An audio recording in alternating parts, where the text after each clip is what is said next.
Hello guys, this is your friend and we are back with a new fanfic.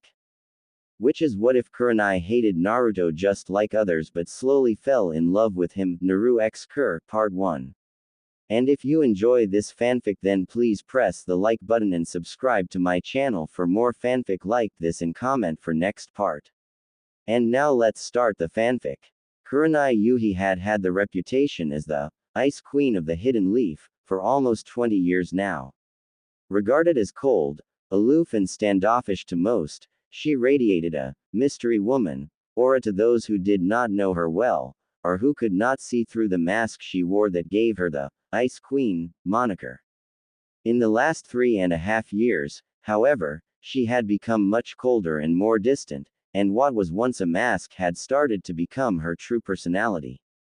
Before, even when she wore the mask, one could see the warmth that was her true nature in her eyes if they looked closely enough.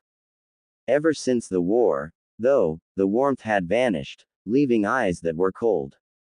It hadn't happened right away, but the loss of her lover Asuma, and her miscarriage, combined with the pressures of fighting on the front lines in the Fourth Great Shinobi War, which had by far been the most brutal, devastating and horrific conflict in the elemental nations to date.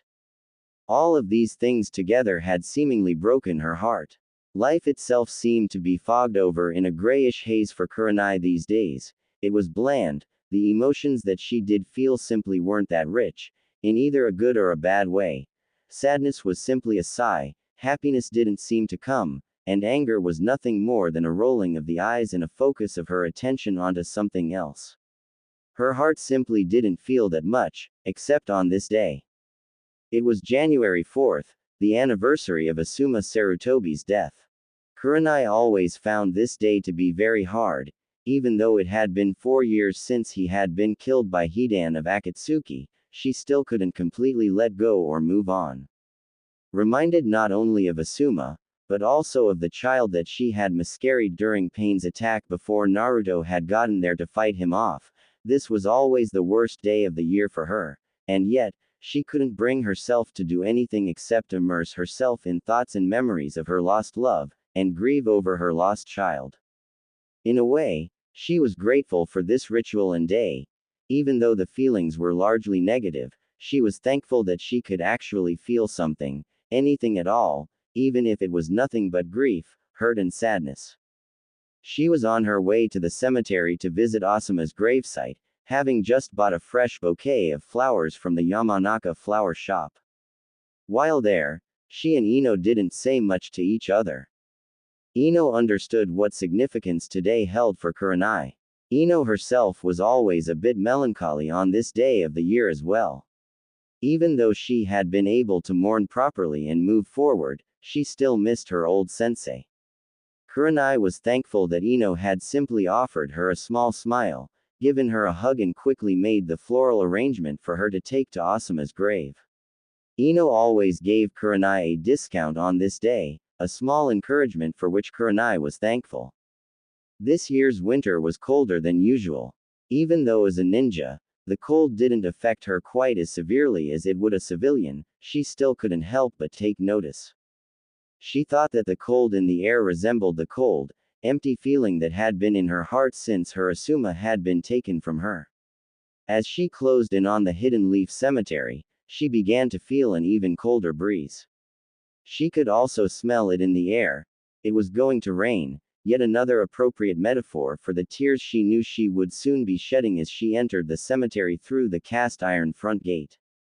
As she made her way towards Asuma's tombstone, she began to worry in the back of her mind about her current state of dress. She was wearing her typical bandage-style dress with a single red sleeve and black shinobi sandals, forehead protector, also in black, around her forehead. Even though she was on leave today, she knew that as a Junin of the Hidden Leaf, she could be called in for a mission at any moment should the need arise, so it was always prudent to be prepared when out and about.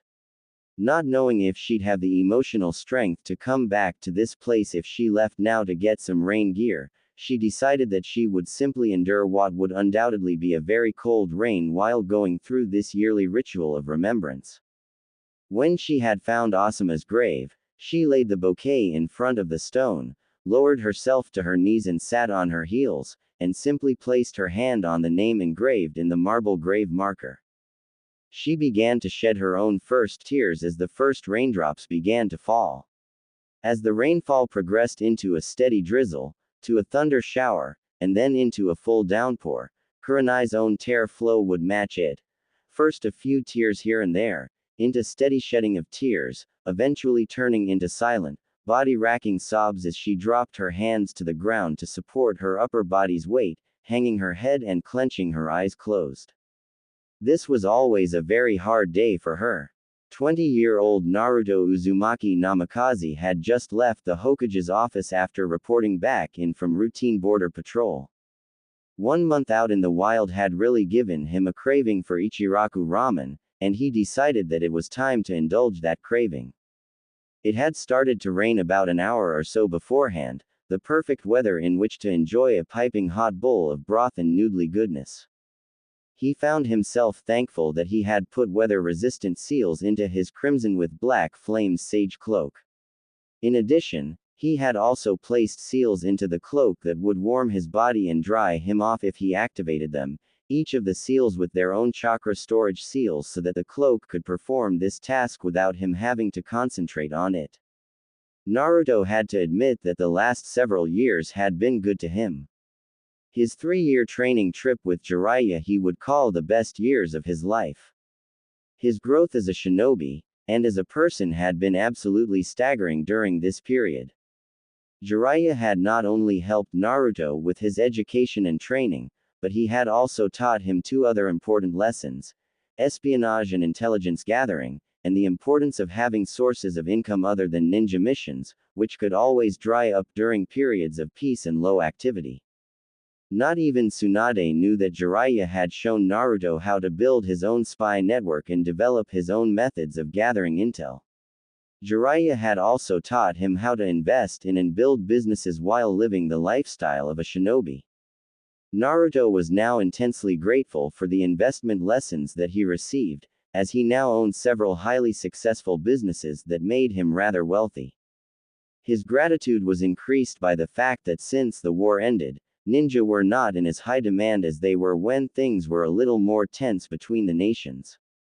Missions weren't as plentiful anymore, and even high-level Junin had to take what they could get, which was mostly C ranks with the occasional B rank mission thrown in. A- ranks were few and far between, and S ranks were almost unheard of anywhere these days.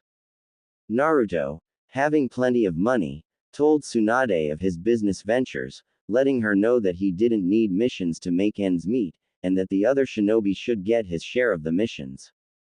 This, of course, did not excuse him from his annual shift of border patrol, or from clients asking for him specifically, although this rarely happened as Naruto's services went at a premium.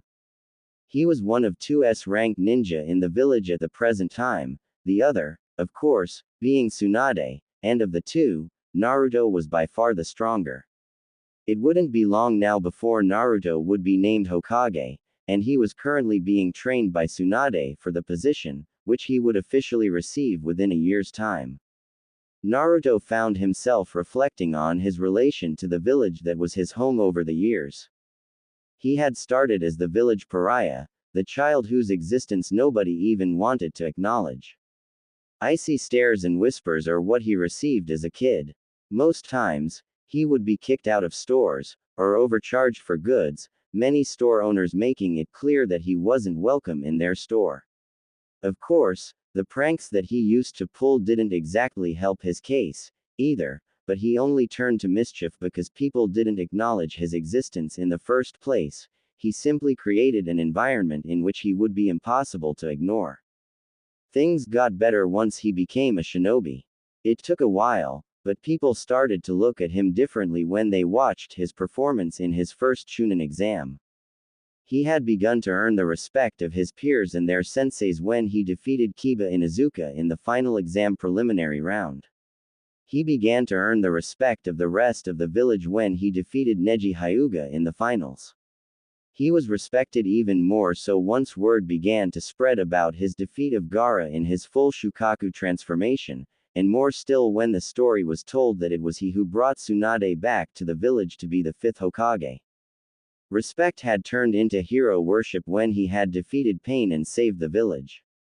His loved it at first, but it began to get old fairly quickly, particularly when he began to notice certain things.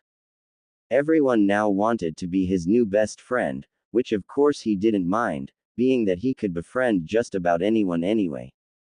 It was when girls and even some women who hadn't even given him the time of day, or had even been cruel to him before all of this, all of a sudden became fangirls of his that he started to see how shallow hero worship was.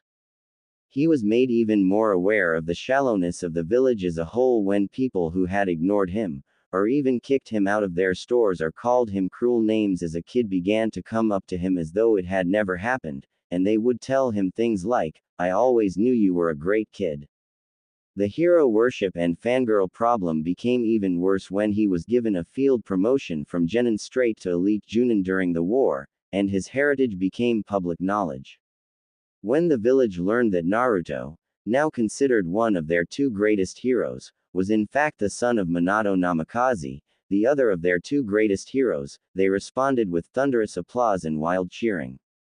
This continued hero worship had, of course, increased even more after he had destroyed Madara and Sasuke Uchiha, ending the Fourth Great Shinobi War and bringing about final victory for the Shinobi Alliance.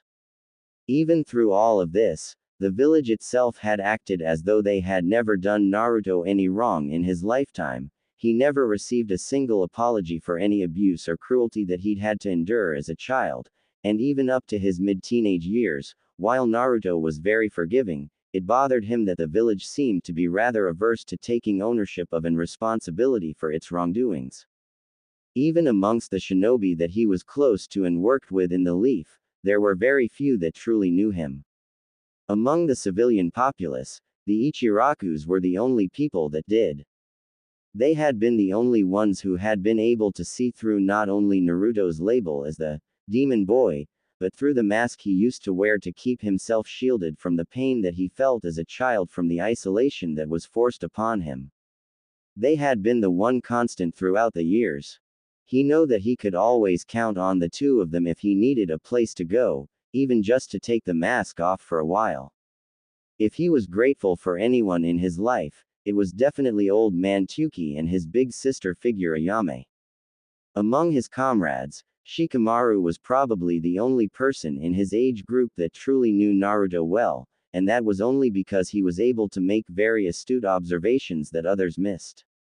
Of course, when he confronted Naruto about this, Naruto freely opened up and admitted to him that the only reason that he never shared real things about himself before was because, with the exception of Konohamaru and Iruka, and by extension Hanabi and Anko, nobody ever asked. The Ichirakus, of course, didn't have to ask, as he never hid anything from them anyway. He had simply accepted the fact that people simply weren't interested in getting to know him. They thought they already had him figured out. Whether he was the demon boy or the village hero, people had an idea of him, and in all the years his peers knew him, none of them had bothered to try to find out who he really was, and that's what irked him most of all. This truly was a shallow village he lived in, but it was his home, and he loved it all the same. He would protect it until his dying breath. This line of thinking helped him to turn his thoughts to those people that made the village his home more than anyone else. Konohamaru, of course, knew Naruto as well as Shikamaru did, because he had actually taken an interest in his surrogate big brother's life. Konohamaru had been dating Hanabi Hyuga for a little while now, and Hiyashi, seeing a way to get Hanabi out of having to brand her with the caged bird seal, spoke with the two of them, letting them know his thoughts and, with the approval of both Konohamaru and Hanabi, setting up an official betrothal contract for the two. They were to be married by April of next year. This, of course, caused Naruto to get to know Hanabi a lot better, as they were with him at his house quite a bit, and Hanabi came to see Naruto as a big brother herself. Iruka, of course, always took an interest in his surrogate little brother's life, and when Iruka had started seeing Anko Mitarashi, she began to get to know a completely different Naruto than she had previously thought him to be.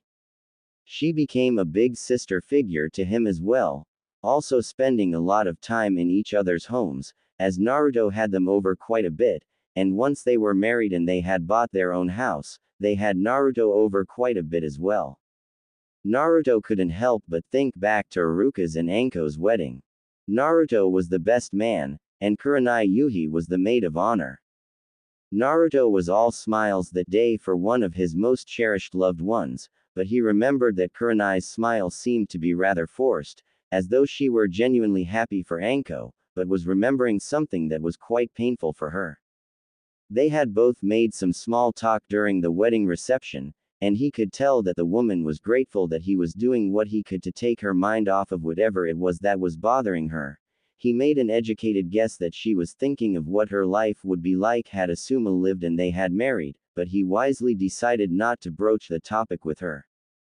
As he walked by the cemetery on his way to his favorite eating establishment in town, he was broken out of his musings when he overheard a few men talking amongst themselves. "Boy, I wouldn't mind getting me a piece of that," said the first one with a leer. "Yeah, she's a hottie, all right, I'd like to bang that, myself," said a second one, with a smirk to the first one. Said a third, drooling at the object of their perverted thoughts. Naruto stopped for a moment and cast a glance in the direction that the men were looking, and saw the back of a woman. He recognized the bandaged dress and black-brown hair of the woman who had just taken center stage in his musings, one Kurenai Yuhi, kneeling in front of a gravestone with her head hung down and shoulders slumped, shivering, her body shaking up and down every now and again in what appeared to be sobs. Even from here, Naruto could tell that she was soaked to the bone, and would likely end up getting sick if she didn't cover up or take shelter soon. He hadn't really seen Kurenai in a while, or interacted with her much, but seeing her in the state that he presumed she was in, he felt compelled to try to offer some form of assistance to her. Noting his own compulsion, Naruto found himself getting irritated that these men were simply leering at her, not even noticing her emotional distress or physical discomfort, and began to walk in the direction of the cemetery's front gate, which happened to be where these men were standing. As Naruto approached, the men noticed him, smiled and greeted him like he was their best friend, as had become commonplace in Naruto's experience. Naruto simply smiled and nodded curtly, not stopping to talk to them, and entered the cemetery, not noticing that the men had decided to move on when he left. His expression changed to one of concern as he walked over to Kurenai, who was indeed shivering and sobbing, seemingly lost in her own world. Naruto removed his cloak and draped it over her shoulders as he walked around to the front of her. Kurenai opened her eyes as she felt the cloak drape over her body. She slowly looked up, her eyes taking in a pair of brown low-top leather lace-up boots and bleached blue loose-fit jeans, coming up to a crimson long-sleeve pullover shirt under a black Junin vest, and finally resting upon a mop of spiky blonde hair, and sparkling blue eyes on a tanned, chiseled face adorned with 3 whisker-like marks on each cheek. Recognizing Naruto Uzumaki Namikaze, she blinked a couple of times as those beautiful cerulean blues looked at her with great concern, seemingly wishing that they could ease her pain or even take it away completely. As he saw her swollen, puffy cheeks and ruby-red eyes made crimson from being bloodshot with tears, he offered a sad smile, which for some reason caused her to begin crying even harder than she had been, but this time, the sobs were loud, she couldn't hold them back anymore. Kurenai leaned forward, sobbing loudly into Naruto's shirt, her arms grasping at his Junin vest. She eased into him even more as Naruto's arms simply wrapped around her, his right hand gently holding the back of her head through her hair, his left hand gently rubbing up and down her back as she cried into him, releasing everything she was feeling. After a few moments, she eased into him even further, wrapping her arms around his body, clinging to him, continuing to sob into his chest, Naruto continuing to rub her back and keeping his hand in her hair. While doing this, he made shushing noises to calm her, and spoke softly, reassuring her that he would remain with her for as long as it took to let all of her grief out. After a few minutes of this, by the time Kurenai had cried herself out, she pulled back from him, regaining her composure before looking up at him and giving him a grateful smile. "Thank you, Naruto," she said quietly, her voice somewhat hoarse from sobbing. "You're quite welcome," he responded with a warm smile of his own. She smiled at his thoughtfulness, causing him to respond, "Kurenai, do you want me to give you some space for a while?" At this, Kurenai took a moment to collect her thoughts enough to respond to him as she said, Thank you," again with a grateful smile. Naruto released his hold on her, Kurenai doing the same. He said to her, "The cloak is weather resistant, and it has seals in it that will warm you up and dry you off," before putting his right hand into a half-ram sign, touching the cloak with his left hand and whispering, "Dry heat seal, release." Kurenai noticed that she immediately became warmer, and was also beginning to dry off, even the parts of her that were not covered in the cloak. She looked at Naruto, again with gratitude, and a bit of wonder mixed in. Naruto began to walk away while saying, "Take as much time as you want, okay? I'll wait for you by the front entrance." As he left her to finish her visitation, she found that she felt strangely lighter than she had felt in quite a while. She had never grieved or wailed that loudly, even when she had learned of Asuma's death or upon learning that she had miscarried, and she found that it had felt great to get it all out of her system. Years of pent-up grief and anguish had been released into Naruto's warm, comforting embrace, and she couldn't help but wonder how it was that this hadn't happened until now. She spent a few more minutes at Asuma's gravesite, privately thanking Asuma for sending Naruto her way. She had somehow imagined that it was Asuma who sent Naruto to try to comfort her, and then got up, heading towards the front entrance. She saw Naruto standing there, simply waiting patiently, allowing himself to get soaked in the downpour as she was now warm and dry in his sage cloak. He smiled as he saw her walking towards him, and she couldn't help but feel a sense of wonder at this young, handsome, and now rather tall, man before her. She began to think back to the last time she had seen him, which was at Anko's and Aruka's wedding. She could tell that he had noticed how she was feeling at that time, and at the wedding reception, he had seemingly made it his personal mission to make sure that it would be a fun and happy affair for her as well as for the bride and groom. It meant a lot to her that he was so considerate at that time. He was at least a good 6 to 7 inches taller. He had to be at least 6 feet 3 inches to her 5 feet 9.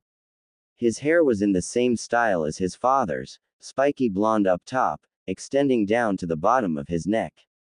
As his face had matured, he resembled his father more and more. In fact, many had thought that he was the spitting image of his father, taking away the whisker marks.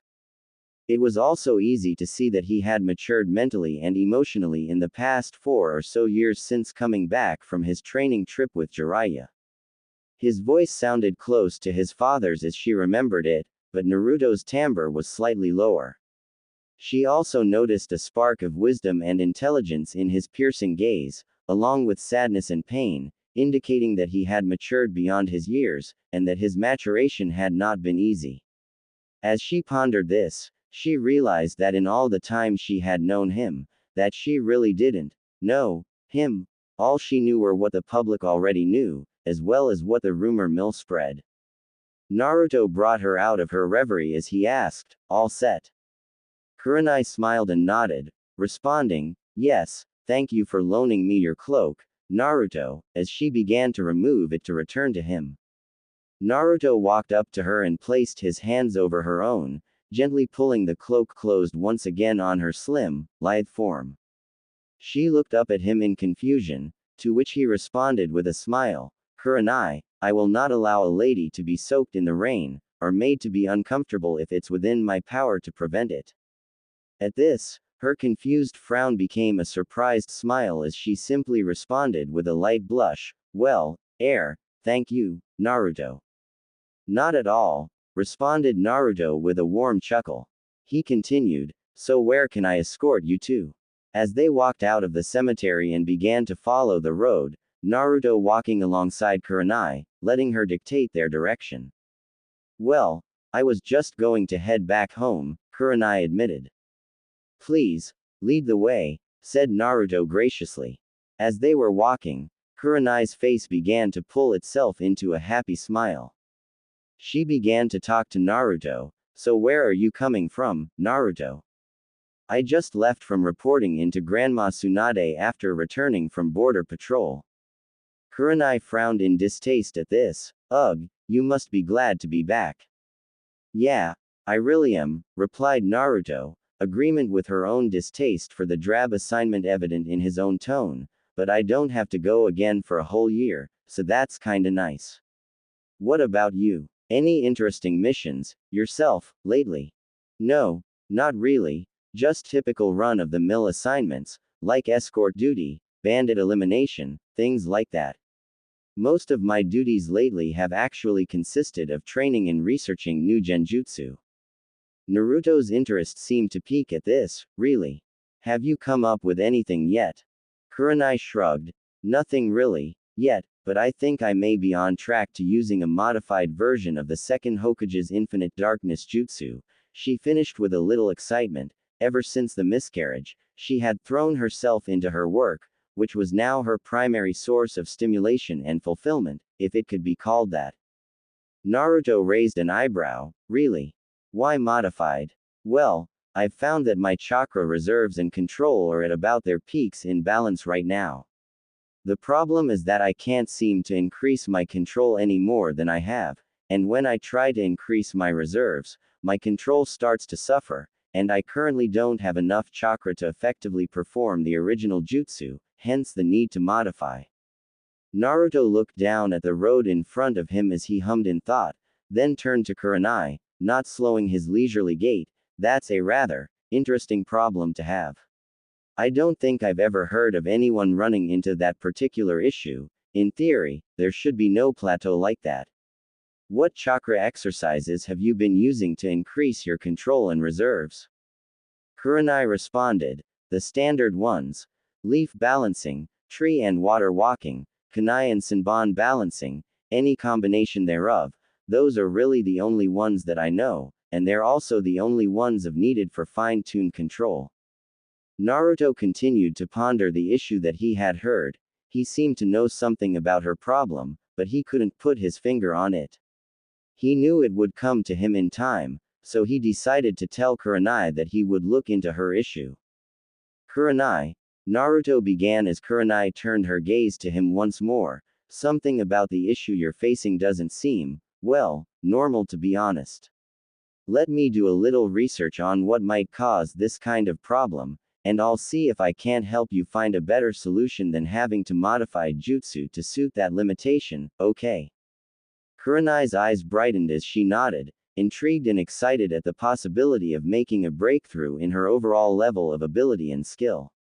Silence reigned for a few moments, becoming somewhat uncomfortable, at least for Kurenai.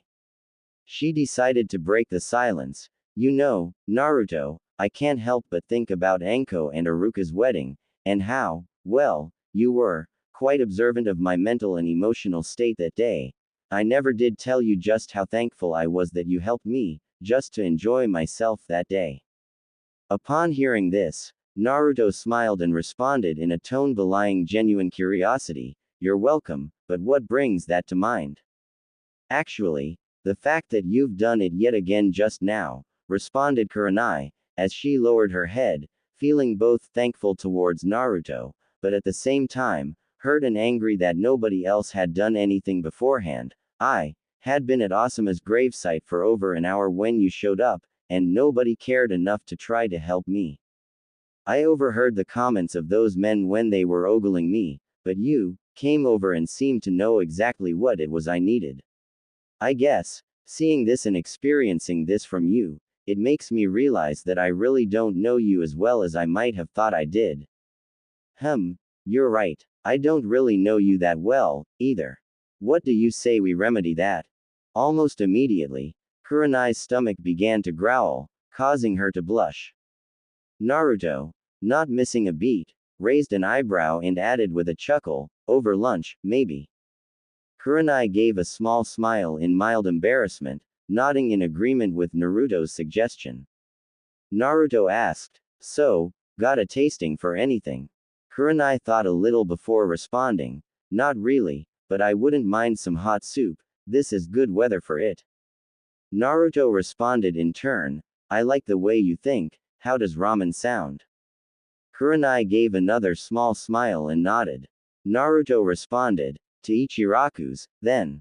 After a few moments of walking, they arrived at their destination, and entered through the front flaps, immediately attacked by the heavenly smell that the little stand always emitted. Ayame Ichiraku turned around and saw the stand's #1 customer, greeting him warmly, "Welcome back, Naruto. It's been too quiet without you, here." "Hey there, Ayame," said Naruto, giving her his famous foxy grin, "How are ya?" Same old, same old. "One sec," she responded, as she turned around and yelled towards the back of the stand, "Dad, Naruto's back." Tsuki Ichiraku came back out of the stock room, grinning upon seeing his favorite customer. "Hey, Naruto. It's great to see you again, son." And with company, no less, he added with an amused, playful smile. "You too, Tsuki, and yes, I believe you know Kurenai Yuhi." "Why, yes, I do. What can I get for the two of you?" Naruto looked at Kurenai with raised eyebrows, allowing her to order first. Kurenai looked at Naruto, seeing his expression, and turned back to Tsuki to place her order. "I'll have a large seafood ramen, extra shrimp and fish cakes, please." Naruto then placed his own order. "I'll have a Naruto special to start, old man." Tsuki smiled knowingly, coming up. Kurenai looked at Naruto with a single raised questioning eyebrow. Naruto special?" Naruto grinned somewhat sheepishly as he responded, "Yeah, extra large bowl of miso ramen with 2 boiled eggs, double barbecued pork, fish cakes, beef, chicken, sprouts and a lobster claw. I order it so much that we just made a name for it." He added with a chuckle, "I personally think Tsuki should just add it as a menu item, but he has yet to take that leap." Kurenai giggled in response to this, giving a slightly larger half smile. "Fair enough, maybe we can create a Kurenai special today, She finished with a warm laugh. Naruto brought his hand to his chin in an exaggeratedly thoughtful gesture, with an equally exaggeratedly thoughtful frown. And what would be in the Kurenai special?" Naruto turns to Kurenai, hands in front of him, palms facing outward and down, gesturing to imaginary ingredients on the counter as he begins his lecture on how to construct a special ramen dish. Okay, we have to start with a base," at which Kurenai began to engage in some interplay, responding, "Okay, so you mean we start with a broth or stock?" Naruto smiled as he began some interplay of his own, "Correct. The Naruto special, for example, has a base of miso and beef broth. So, what would the Kurenai special's base be?" Responded Kurenai, as she looked off in an exaggeratedly thoughtful expression of her own, and responding after a few moments, "I believe that a shrimp, lobster or even a vegetable base would best suit the Kurenai special." At this, Naruto took on a genuinely thoughtful expression, as though trying to envision how a mix of these might taste. I wonder, what about a mix of shrimp and vegetable stock?" Kurenai wore a bemused smirk as she responded, "That actually sounds pretty good." Naruto, still in thought, added, "I must admit I also find myself wondering what shrimp broth and miso might taste like together." Both of their musings were interrupted by the soft clink of a small platter being placed on the counter by none other than Tsuki. On the platter were 6 small sample-sized cups of broth, separated into pairs, which caused Naruto and Kurenai to both raise an eyebrow in confusion at the ramen chef. Tsuki answered the unspoken question with a smirk, "Well, since you're both wondering how certain combinations might taste mixed together, I thought I'd let you actually taste them." He pointed to each pair of sample cups as he identified them: shrimp and miso, shrimp and vegetable, and for laughs, shrimp, vegetable and miso. He looked back up at them. So, taste each and let me know what you think. Naruto and Kurenai both picked up their respective cups of shrimp and miso first. Naruto knocked it back, swishing it around in his mouth to get a good feel for the flavor before swallowing. Kurenai sipped hers a little more slowly, smacking her tongue against her palate in order to help her concentrate on the flavor. Both Kurenai and Naruto nodded in approval at the combination, and they tasted the other two samples in the same method. When they were done, Kurenai spoke her mind. I believe that the shrimp and vegetable base would best suit the Kurenai special, as the miso, while very good, overpowers the other two. I envision the Kurenai special with a lighter flavor. At this, Naruto and Tuki nodded in approval of her judgment. Naruto continued with the lesson. Excellent. Okay, we have the base, and of course, the noodles go without saying, but how about the toppings? Kurenai answered without missing a beat. Shrimp, lots and lots of shrimp. And then fish cakes, scallops, crab legs, a lobster claw, some bean sprouts, and a bay leaf as a garnish. Naruto raised a curious eyebrow. Kurenai continued after catching her breath, looking at Naruto dead in the eye while wagging a finger in emphasis, and presentation of the dish is very important in the Kurenai special. The dish must be a work of art, perfectly symmetrical. The lobster claw should stand against the left side of the bowl, and the crab legs should line the remaining edge. The bottoms of the crab legs should be surrounded by the shrimp in a wraparound fashion. The fish cakes and bean sprouts should be in the middle of the bowl, and the scallops, Kurenai raised her finger to her chin and glanced upward in thought, finishing with, the scallops should be underneath the noodles as a sort of pleasant surprise, so to speak, and the bay leaf should be dead center of the bowl. Kurenai smiled and nodded in satisfaction as she finished, not having noticed that Tuki had gone back into the kitchen to start on the orders. Naruto nodded back, turned his head towards the kitchen and shouted, "Hey Teuchi! Did you get all that? Let's have a Kurenai special, in place of Kurenai's previous order." "I got it all, son. 2 Kurenai specials, coming right up." Kurenai's eyes went wide with surprise as Naruto gave her a wink and a thumbs up. She wasn't actually going to order the dish, she was only having a little spontaneous fun with her present companion, but the more she thought about it, the more appetizing her creation seemed to become. She smiled in pleasant surprise at this realization, but then she realized what Tuki had said. She turned to Naruto with yet another raised eyebrow, too. Naruto explained, "Well, if it's a new dish, I have to try it, too." Kind of an unspoken rule at Ichiraku's. Naruto must try all new dishes. Kurenai laughed at this and responded, "Then, of course, we must follow the house rules." Naruto laughed with her as he continued, "And then, of course, we'll have to think of a Naruto and Kurenai special." At which both of them cracked up. Tuki interrupted them as he brought their orders. One Kurenai special for Kurenai, and a Kurenai special and a Naruto special for Naruto. He gave both of his current patrons an amused smirk. "Well, you two, before you go off the deep end in creating additional menu selections for me, why don't you go ahead and enjoy what you ordered?" Both Naruto and Kurenai grinned rather sheepishly at this. Naruto found Kurenai's face to be quite adorable with a sheepish expression on it. Kurenai noticed his thoughtfully amused smirk and asked, "What is it?" Naruto responded, "I don't think I've ever seen you wear a sheepish expression before." Kurenai seemed to think about this, and responded, I guess we're both a little surprised today, because I've never engaged in such witty banter with you before."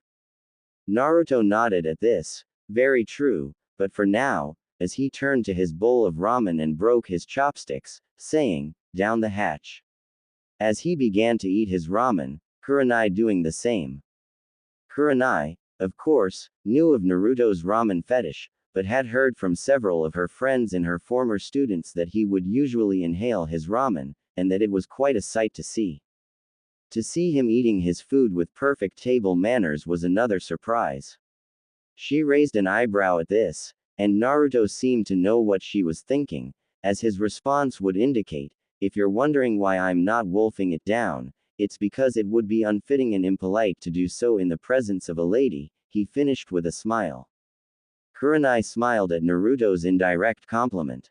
As the pair ate their meal, they began to make conversation. Naruto started, "So Kurenai, tell me a little bit about yourself." Kurenai responded, "Okay, what would you like to know?"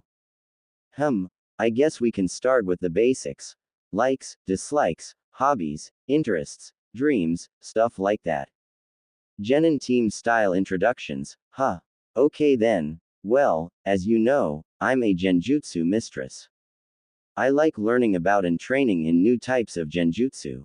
I also like roses, shochu, vodka and octopus with wasabi, spending time with friends, being pampered and treated like a lady. She nodded at Naruto while she said this, letting him know that she acknowledged his gentlemanly treatment of her on this day. Curling up with a good book in front of a warm fire, relaxing in spas and hot springs, fine dining, and flowery and spicy scents. I dislike cake, perverts, barbaric men and people who make hasty judgments or conclusions without first gathering all the facts. Naruto smiled at this as Kurenai continued.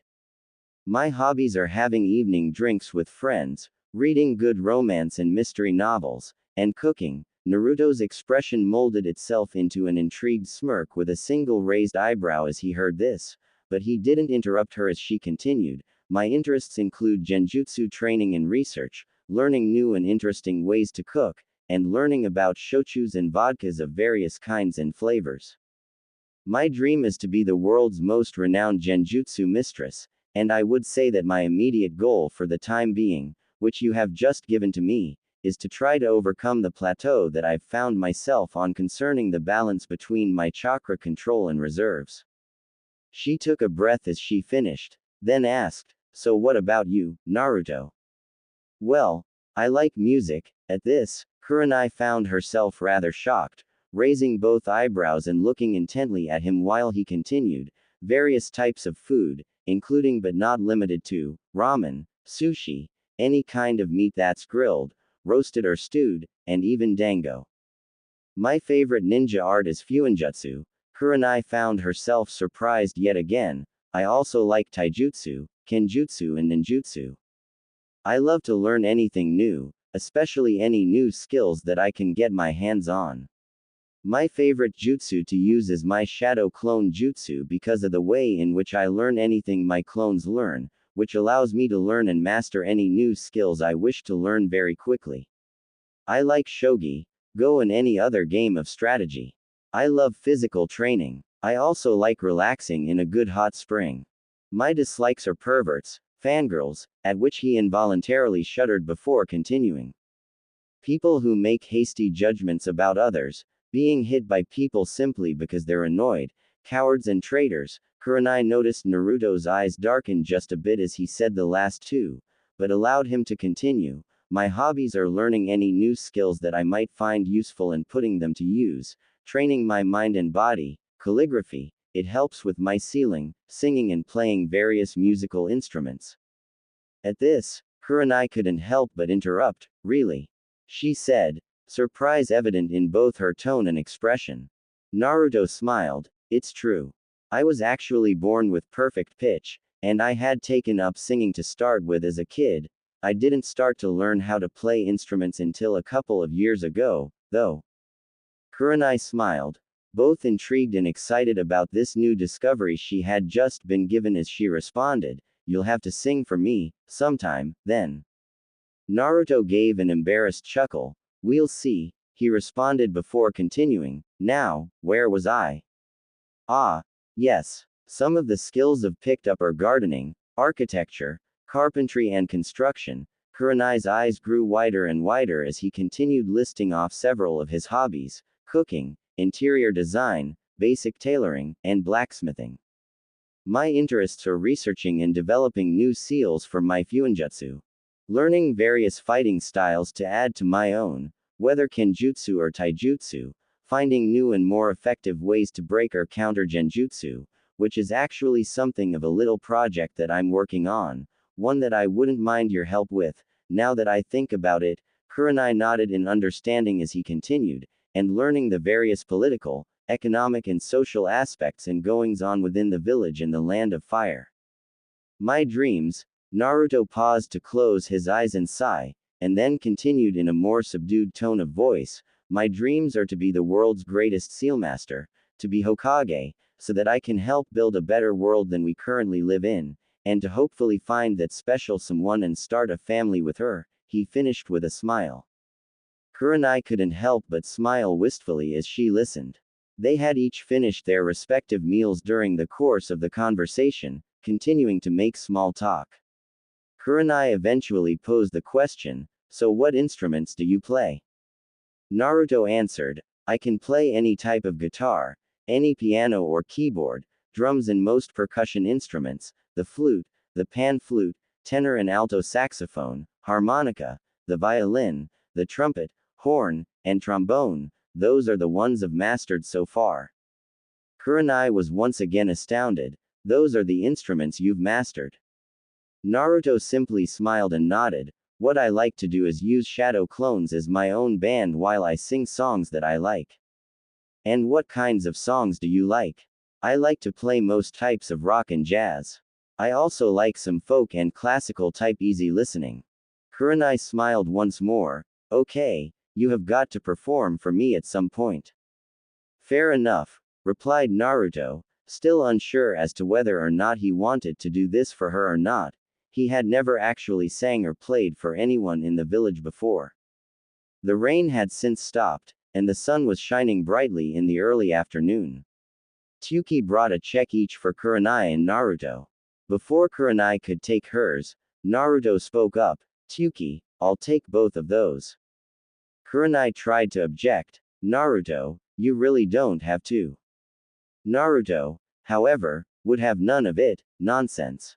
Being a gentleman, I am more than happy to pay for the lady in my company, he ended with a sincere smile. Kurenai simply smiled in resignation, very well, thank you, kind sir. You're quite welcome, dear lady, responded Naruto, in a playful tone. Naruto paid both bills, and escorted Kurenai out of the stand.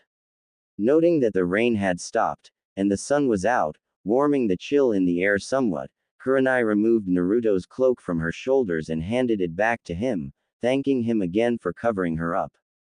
So when should we meet and talk about this little project of yours? Asked Kurenai. Naruto thought at this for a few moments before answering, are you free later today?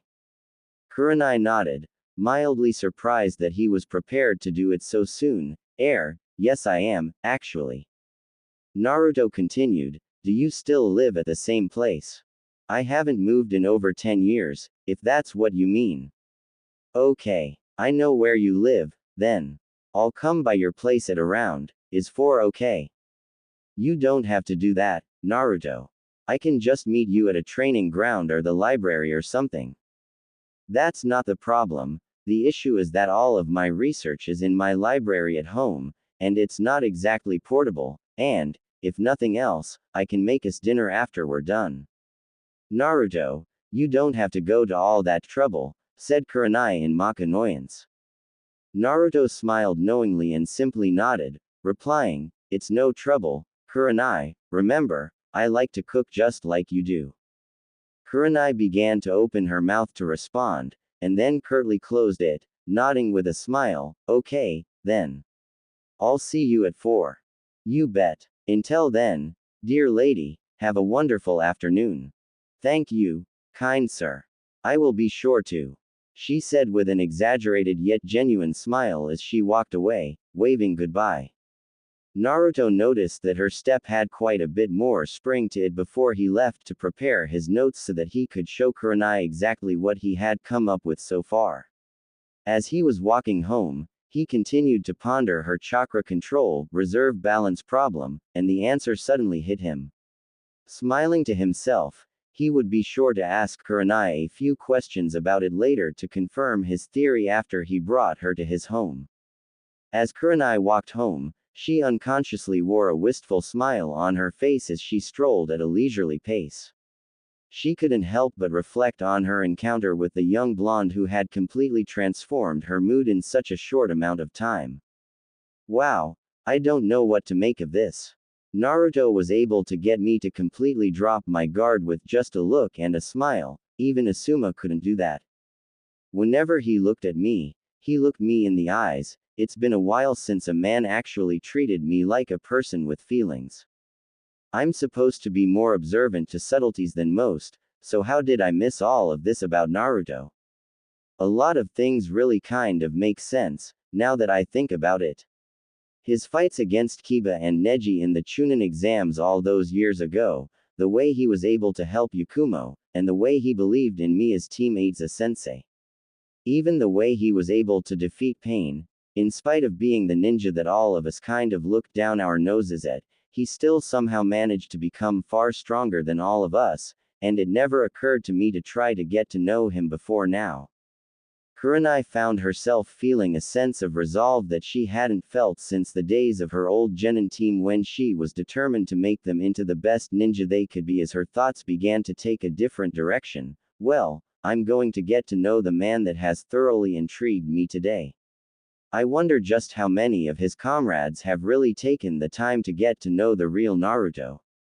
She continued strolling along, the dreamy, wistful smile never having left her face, her body walking on autopilot as she daydreamed like a schoolgirl about future encounters and conversations with the Namikaze clan head. She was brought out of her daydreaming by a familiar feminine voice to her left calling her name. As she stopped and blinked to collect her thoughts and her bearings, she turned her head in the direction of the voice to see Ino standing in the door of the Yamanaka flower shop. She hadn't even realized that she had walked in this direction. She smiled again as Ino walked towards her.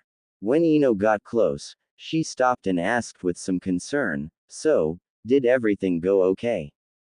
Kurenai nodded with a genuine smile. "Yes, Ino, everything went fine. Thanks again for the discount on the flowers." Ino smiled in response. "It's no problem at all. I miss him, too." Kurenai's smile became a little sadder, but it never left her face. "Yeah, but that's over for now, so let's enjoy the rest of the day, shall we?" she asked, with a brighter smile as she finished. Ino frowned in thought, raising an eyebrow in bemusement, which was evident in her tone. "Kurenai, you do seem a little happier than usual," she said, leaving an open door, hoping to bait Kurenai into sharing why she seemed to be acting a bit out of character at the moment. Kurenai, still feeling rather wistful, didn't seem to notice this, and began to take the bait. She said, looking up and around with that same wistful smile and glazed over look in her eyes. "I guess you're right, I do feel happier than I've felt in a while," as she turned her gaze back to Ino. Ino narrowed her eyes suspiciously at Kurenai, causing her to raise a confused eyebrow. Ino grabbed Kurenai's wrist and pulled her into the shop, towards the back. When she had dragged Kurenai back far enough to be able to have a private conversation, she let go of Kurenai's wrist, turned to face her, and with narrowed eyes and a sly grin on her face, she said, "Okay, spill." "Huh?" asked Kurenai, genuinely confused. Ino continued, "Who is he?" This only seemed to confuse Kurenai even more. Who is, who? Ino, of course, would not be deterred. Rolling her eyes, she responded, "Kurenai, you came into the shop earlier sad and depressed, the same way that you come in every year on this day. I find you only a few hours later, and you look like you're walking on air, so if I didn't know any better, and I don't, I would assume that you've become rather infatuated with someone between then and now. So, spill." Ino finished in a mock forceful tone with a raised eyebrow and a bemused smile. Kurenai frowned in thought at this, trying to collect her thoughts. Am I really that easy to read right now? I'm certainly intrigued by Naruto, but would I go so far as to say I'm becoming infatuated with him? I know that I could certainly do worse, but, still, I haven't even had time to think about my feelings, they've just started. I don't really know how I feel right now, and with this, She turned her attention back to Ino's intense gaze. I'll need to handle this delicately. Kurenai turned to Ino with a smile and responded, Ino, I won't tell you who he is, and which Ino interrupted, while pointing at Kurenai with a knowing grin, ha. I was right. Kurenai nodded as she continued, I don't even know how I feel yet because I don't really know him that well. I haven't had the chance to really even think about my feelings because I only started feeling this way a few minutes ago, but if anything does develop, I will make sure to let you know. Does that sound good? Ino gave a knowing grin, nodding at the older Junin. Kurenai smiled at Ino before taking her leave of the girl, letting her know that she had some things that she needed to take care of. Ino couldn't stop grinning excitedly about the possibility of Kurenai getting a new man, and her curiosity was growing by the second. Of course, working in INT taught her many things, first and foremost among them being patience. She knew she would find out, or dig it out, soon enough. It was a little after 2 in the afternoon when Kurenai arrived at her home. She spent the rest of the afternoon freshening up after having gotten doused in the rain earlier. Even though she was dry, her hair was still a bit of a mess, and she had also found that some of her makeup had run. Feeling rather embarrassed at her current appearance, and rather grateful that Naruto had the presence of mind to not draw any attention to it, she decided to draw a bath and wash up. As she was bathing herself, paying close attention to her hair, she began to hum a happy tune to herself, smiling wistfully once more as she looked forward to when Naruto would come and get her. She started to realize that she was actually getting excited at the fact that she would be eating dinner with him, at his home, no less. It was a little before 3 o'clock by the time Kurenai had finished cleaning herself up and getting dressed again. After taking a few minutes to reapply her normal makeup, she decided to read Murder in the Hidden Mist, in order to get her mind off of her excitement at her upcoming appointment with Naruto. She walked into her living room, curled up onto her plush purple velvet love seat, opened her novel to the bookmarked page, and began to read. Naruto was leaping across the rooftops so that he could quickly get back to his home in order to prepare his research for his brainstorming session with Kurenai. As he arrived at his home, he quickly opened the front gate and entered the grounds of his estate. Entering the main house, he quickly made his way to the stairs descending into the first-level basement, more specifically, his lab workshop, as he had dubbed it. This room was, in reality, a room that branched off from his main library, which was quite extensive. The workroom itself was actually a decent-sized room, with a sizable desk, 2 long tables that he used as workbenches, all of which were a few feet away from the walls, as each of the 4 walls in the room had 2 8 feet by 20 feet whiteboards mounted on it, the room's single door in the middle of 2 of the whiteboards being the only feature distinguishing that wall from the other 3. The whiteboards, fortunately, didn't need too much organizing, as Naruto kept the details on them in good topical or sequential order. The scrolls and other documents containing the rest of his notes, however, needed to be not only organized, but separated from the documents and scrolls that were being used for several other projects of his as well. He created 5 shadow clones, and with them, he started sifting through all of the documentation and paper, separating each document into piles by project. Once he had all of his papers organized, the clones took the other scrolls and placed them out of the way underneath the workbenches, while Naruto himself brought the project he wanted to discuss with Kurenai over to his desk. Satisfied with the simple preparations that he had made, he went back into the main living areas of the house, making his way to the 2nd floor and into his bedroom. Once inside his room, he took off his sage cloak and his Junin vest, but elected to keep his headband on. As he looked at his alarm clock, he realized that the time was now 3:45. He quickly ran out of his room, back down to the 1st floor of the house, and ran out the front door. His front gate was still up, and Naruto unconsciously went through the hand seal sequence that would reseal his property as he exited the grounds and made his way across the rooftops once more, this time to Kurenai's apartment complex. he heard the occasional squeal of a fangirl in the streets below. Shuddering, he decided that they were going to take the rooftops back to his house as well to avoid being mobbed mid-trip. It only took Naruto about 5 minutes to arrive at Kurenai's front door. Even though he was still almost 10 minutes early, he decided to knock anyway. He heard a muffled cry of, "Just a second," from the other side of the door, in a voice that he recognized as Kurenai's own. A few seconds later, the front door opened, revealing a Kurenai that was much more refreshed than when Naruto had last seen her. Naruto smiled as he greeted her. "Hey, there." "Hello." Kurenai greeted him in kind as she smiled in response, drawing out the second syllable in a friendly manner. Naruto continued, "I know I'm a little early, do you need a few minutes?" Kurenai shook her head. "Not at all, and you get points in my book for being so prompt. I was just reading a book while waiting for you." "Well, okay then," Naruto said as he stepped back, extending his left arm out to the side in a gesture indicating that he would like her to follow him. "Shall we?" Kurenai smiled in response. "Let's," she said, as she exited her apartment, closing and locking the front door before walking beside Naruto as they left her apartment complex, Naruto leading her in the direction of his home. Naruto set a comfortable rooftop pace for Kurenai to follow him. Kurenai had never realized just how bad Naruto's fangirl problem was until she heard the squeals in the streets below. Even Sasuke didn't have it this bad. In fact, the only person I can remember having this kind of problem was the fourth Hokage.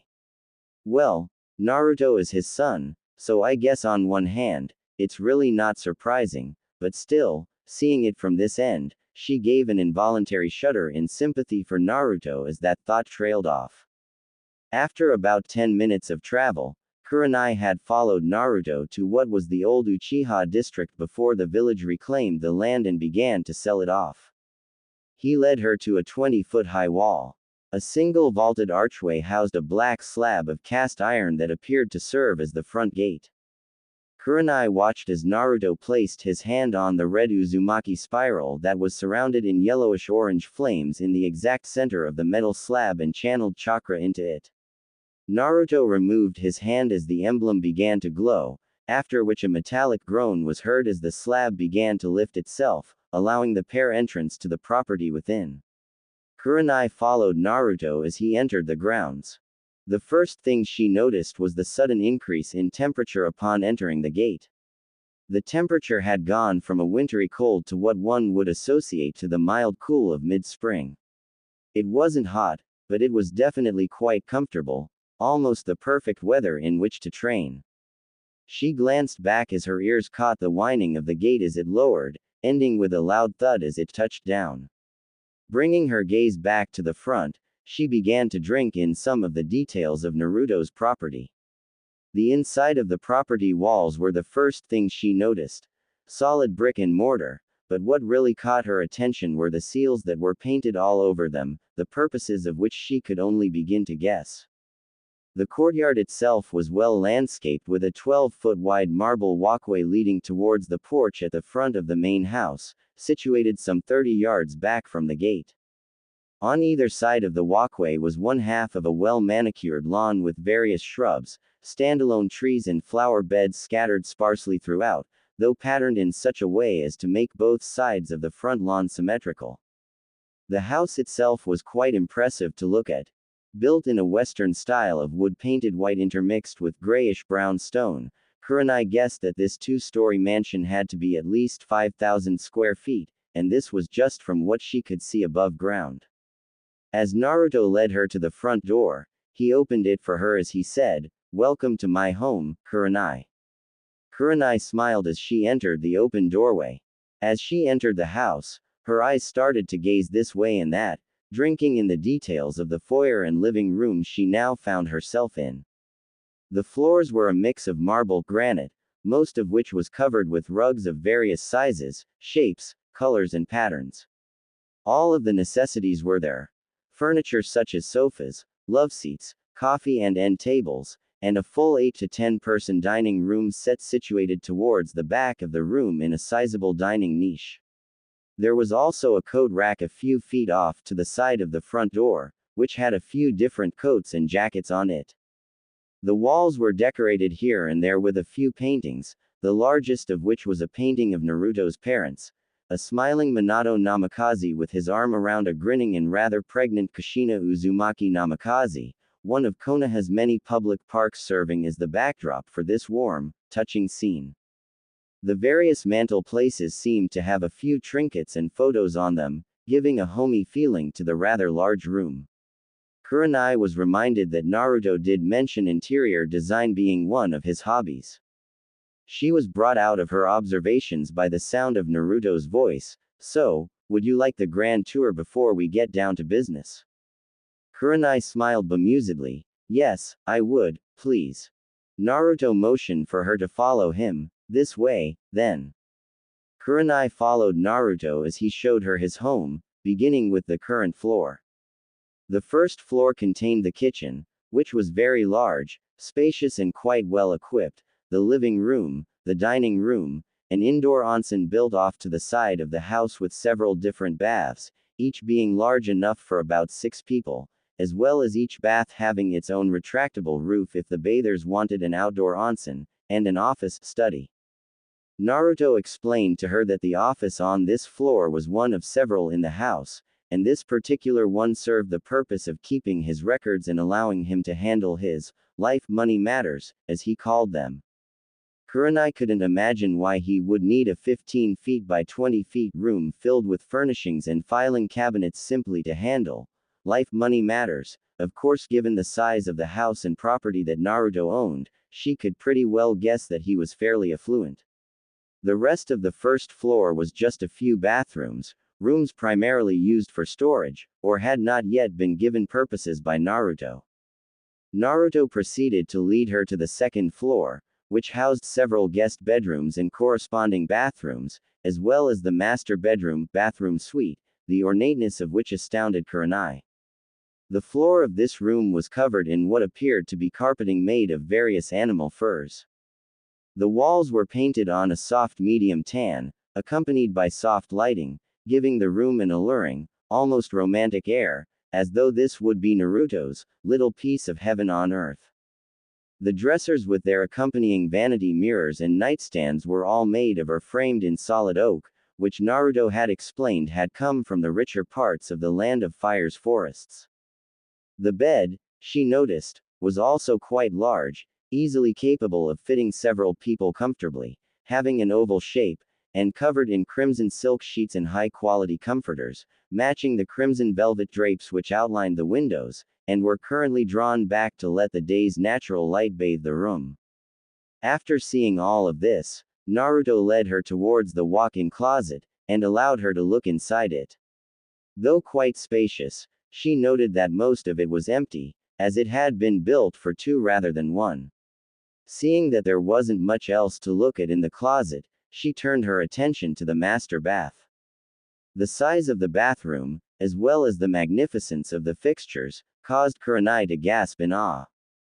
Inside the bathroom was a stand-up shower big enough for 2, with an outcropping allowing for the occupants to sit while showering. There were also several water jets on the walls, allowing for shower massage in addition to the main shower head. There was also a bathtub that was large enough for 2 occupants, complete with whirlpool jets to turn the bathtub into a jacuzzi. On the wall opposite the shower stall and bathtub, were the toilet, the seat of which appeared to be quite comfortable, but other than that, was largely without any features of particular notice, and 2 separate his and hers sinks with corresponding vanities and medicine cabinets, all surfaced with polished marble. The floors and walls were covered in lavish tile, patterned in a mixture of pearl white, sky blue and lime green. Naruto led Kurenai out of the master bathroom once he saw that she was starting to drool. He led her out to the balcony of the master suite, pointing out the grounds on the sides of the house and in the back, all of which was visible from the balcony. He pointed her to the training dojo that he had set up about 50 yards or so back from the house and off to the right, and gave her a rundown on the facilities and equipment that could be found inside the structure. He also pointed out the sizable shed where he kept his gardening and landscaping supplies, as well as a workshop where he planned a lot of his personal construction projects, as well as where he kept his forge for his blacksmithing. Off towards the very back of the property was a lakeside shore with its own pier. After he was done pointing out the grounds to her, he led her back into the house and back downstairs, where he showed her that, even though he had stairs that enabled ascent and descent into the basements, she wasn't sure she heard that right at first. Naruto had created and installed a seal array that acted as a teleporter between a corresponding seal array on each level of the house. He led her onto the seal array on the main floor, and teleported her to the second level basement, explaining to her that they would finish the tour on the first level basement, as that would be the area where they would be working. On one side of the second basement level was a control center, of sorts, where Naruto would be able to monitor the condition of the seals that powered and controlled the house and grounds, as well as use certain master control and override seals should the need arise to do things such as lock down the house, or shut down any seals that might become compromised or damaged, somehow, regardless of how small the chance might be. On the other side was a musical studio, complete with more instruments than Kurenai could count, and some that she couldn't even identify. On top of this, it was set up with a full array of professional quality auditory equipment, microphones, speakers, amplifiers, soundboards, all connected in a complex web of wires, and even a recording and direction booth. It was quite extensive. Kurenai was amazed by the vastness of it all. Even Naruto's informing her of his mastery of various instruments could not prepare Kurenai for what she was currently seeing. Naruto brought her out of her daze as he led her to the seal in order to come to the final stop on the tour, the first level basement directly above them.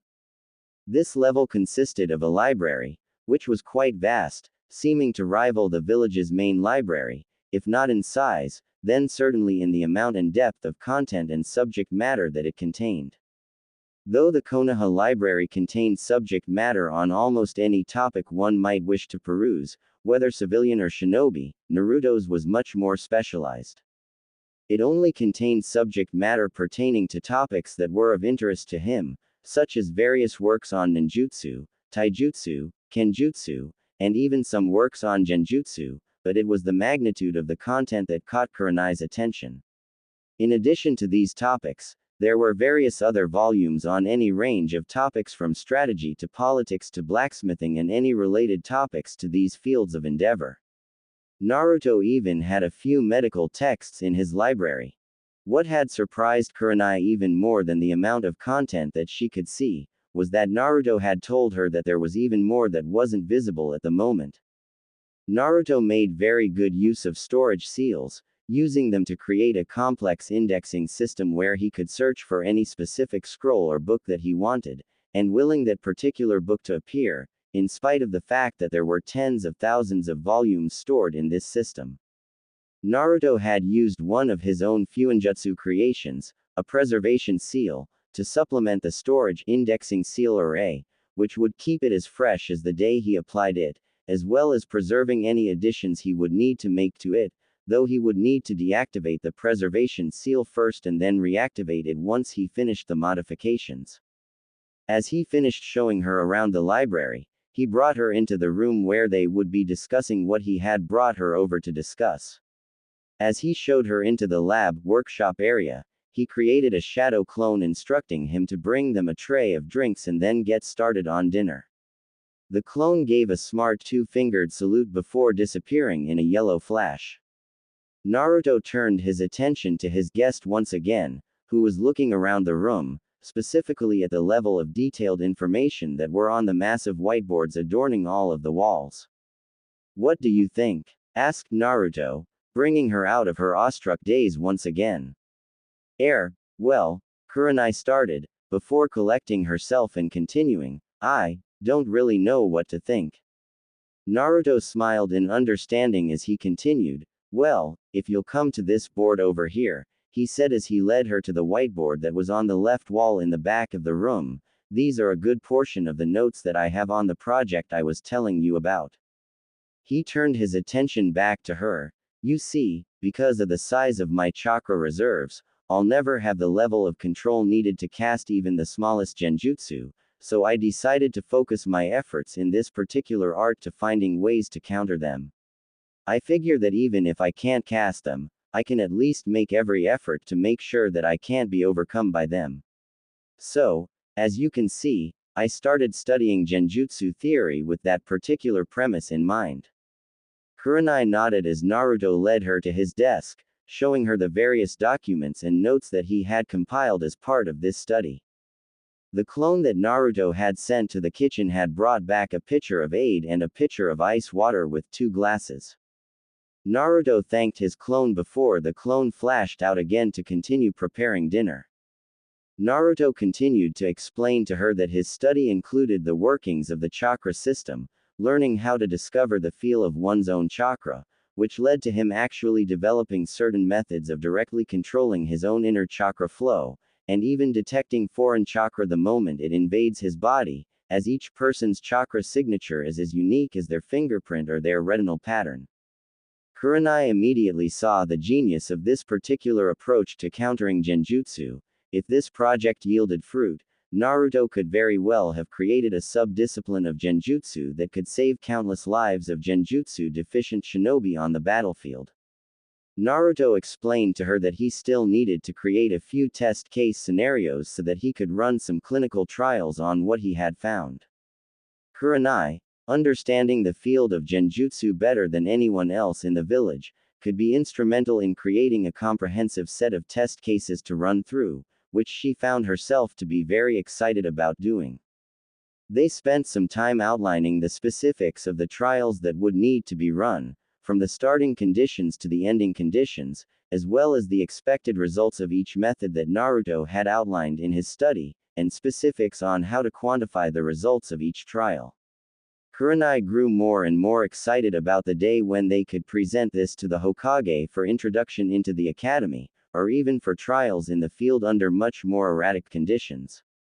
After a couple of hours, they had finished creating the basics of their test plan.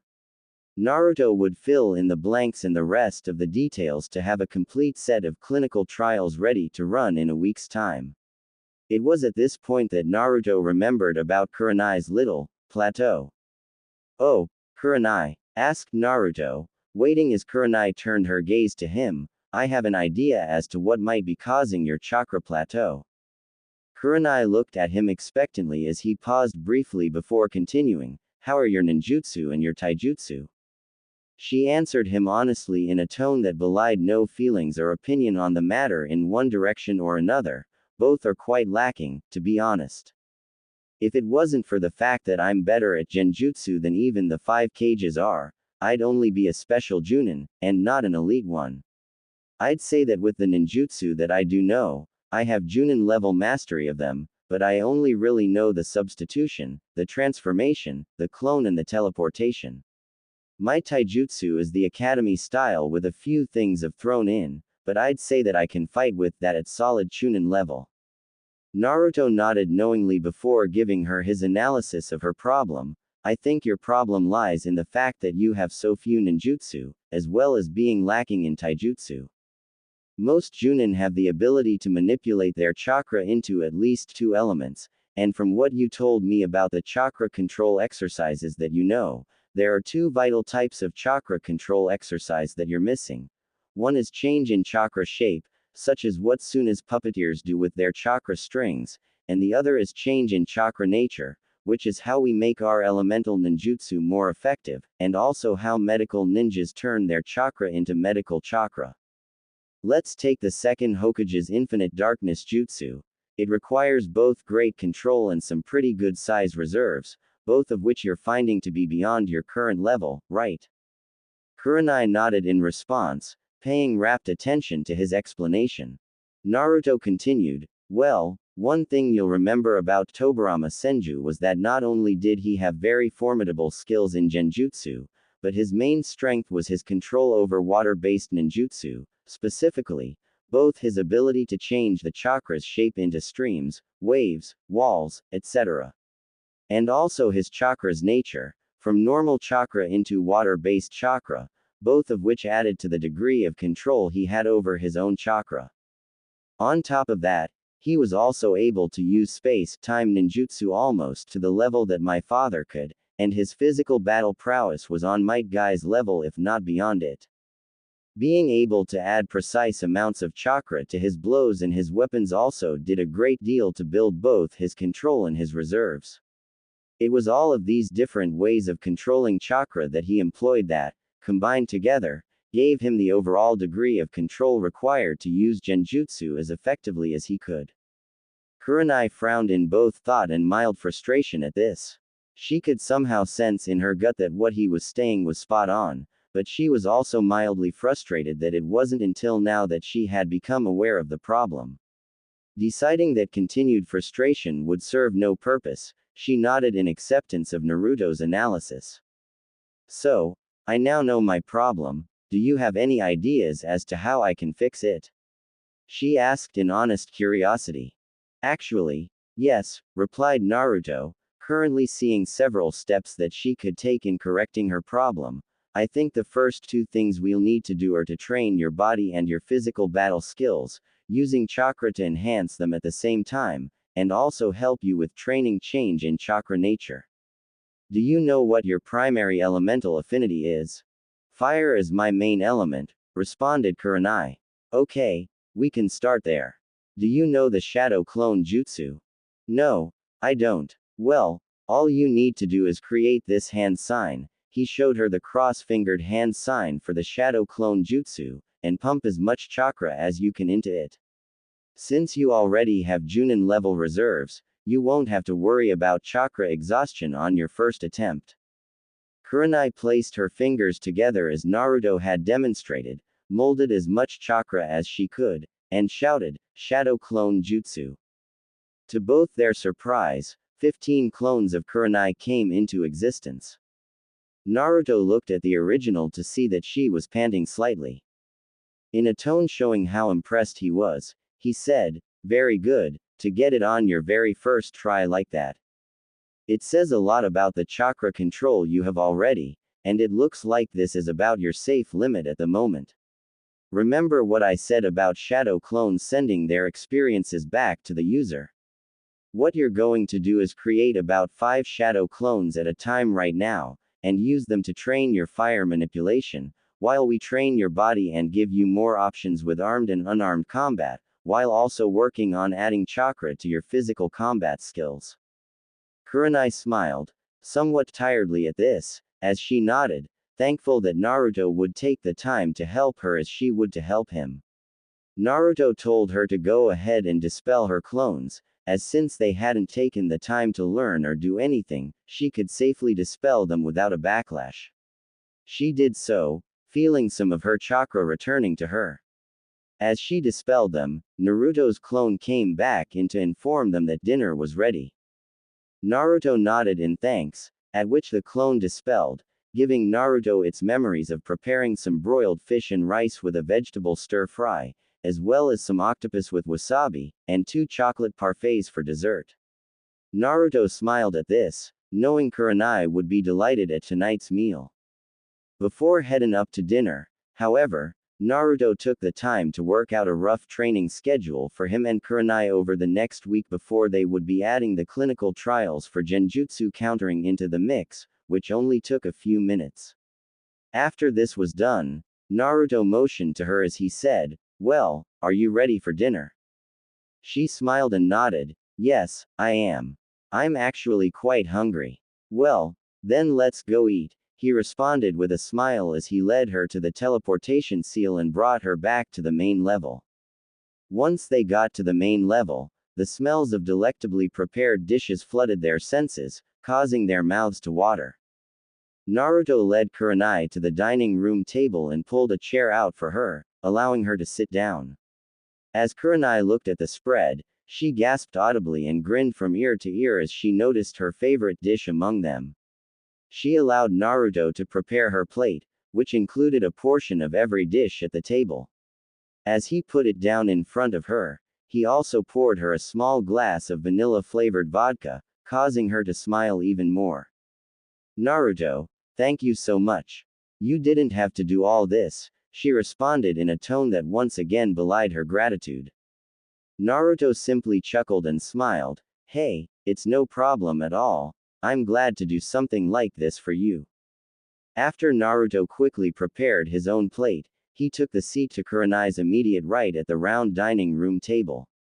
They both gave a quick blessing and began to savor the meal before them, Kurenai at times closing her eyes and ing at the overload of sensations that her taste buds were currently experiencing. Naruto, this is wonderful.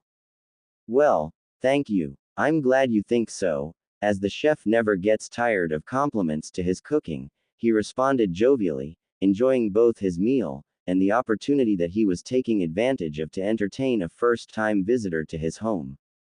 As they ate, they began to talk, getting to know each other more. They would share stories about some of their more notable missions. Whether notable meant embarrassing, such as a few of Naruto's escapades while on his training trip with Jiraiya, or Kurenai's attempts at staying sane on some missions that involved Kiba, or life-defining, such as Naruto's mission to Wave, guarding Tazuna, where a rogue ninja, known for being a bloodthirsty killer, became one of the men who would play a key role in molding Naruto into who he was today, or Kurenai's teaching of Yakumo Kurama before she had to seal her ID monster. After a while, as they were eating dessert, Kurenai, seeing all of the seals throughout Naruto's house, decided to indulge her curiosity. So Naruto, the seals that you have throughout the property, here, what do they all do? She asked, in a tone that showed her piqued interest in an art of which she had only rudimentary knowledge. Well, Naruto began, they do all kinds of things.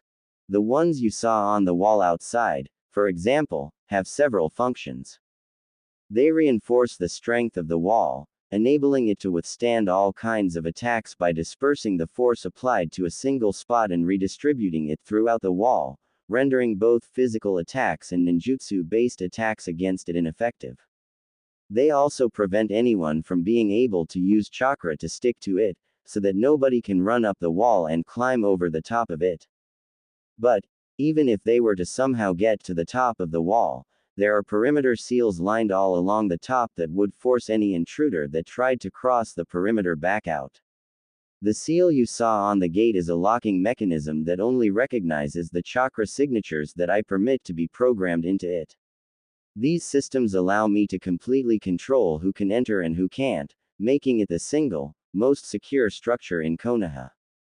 Kurenai's eyes widened in surprise at this revelation. Even with her own knowledge of sealing, however fundamental it might be, she didn't realize that the kinds of things that Naruto had done with just his front gate and perimeter wall could be done at all, and certainly not with the precision that Naruto had explained to have done it with. Naruto continued, there are also some environmental control seals that I can use to regulate all kinds of environmental factors on the property, temperature, humidity, wind speed, precipitation, you name it. Kurenai's amazement at what Naruto could do using seals grew as Naruto continued to explain. Now in the house, I've created several different other types of systems. He pointed to some of his appliances that were in sight of the table, and to several spots on the walls. You notice these seals, here. Kurenai nodded, listening intently as Naruto continued. Well, instead of power drawn from the village's generators, I actually installed a complex system of seal arrays that enable the collection of nature energy out of the air, similar to when I gather nature energy to enter Sage mode, and convert it into either normal chakra, or electricity, which provides power to the house and all of the other facilities on the grounds, as well as keeping the seals on the perimeter wall powered up. As they are always on, they need a power source to draw from. Kurenai's amazement could not be any more pronounced than it currently was. So many questions entered her mind about this obscure ninja art that Naruto had somehow taken to mastering, but as they were going as fast as they were coming, she decided to voice the ones that mattered to her the most. So, is there more that you can do with Fuinjutsu? Naruto responded with some enthusiasm, oh, believe me, what I've told you, it's just the tip of the iceberg. You can do just about anything with seals. Fuinjutsu is far and away the most versatile, most flexible, and most dangerous ninja art out there. It can do anything that any other ninja art can do, even taijutsu and kenjutsu. Kurenai raised her eyebrows in surprise at this, and it can do an infinite number of things that none of the others can do. As powerful as I am now, the only type of opponent I'd ever fear facing would be another Sealmaster. Kurenai simply sat there in shock, reflecting on what Naruto had just admitted to her. Naruto's respect for Fuinjutsu as a leading authority on the subject was not lost on her, and the idea that he would fear facing another Sealmaster in battle, when he had faced down and beaten opponents such as Pain and Madara Uchiha, without fear, gave her a whole new level of respect and fear for the art, while also piquing her curiosity and interest in learning more. In the back of her mind, she started mulling over the idea of asking Naruto to take her on as an apprentice so that she might learn more of this art than she currently knew, which admittedly wasn't much.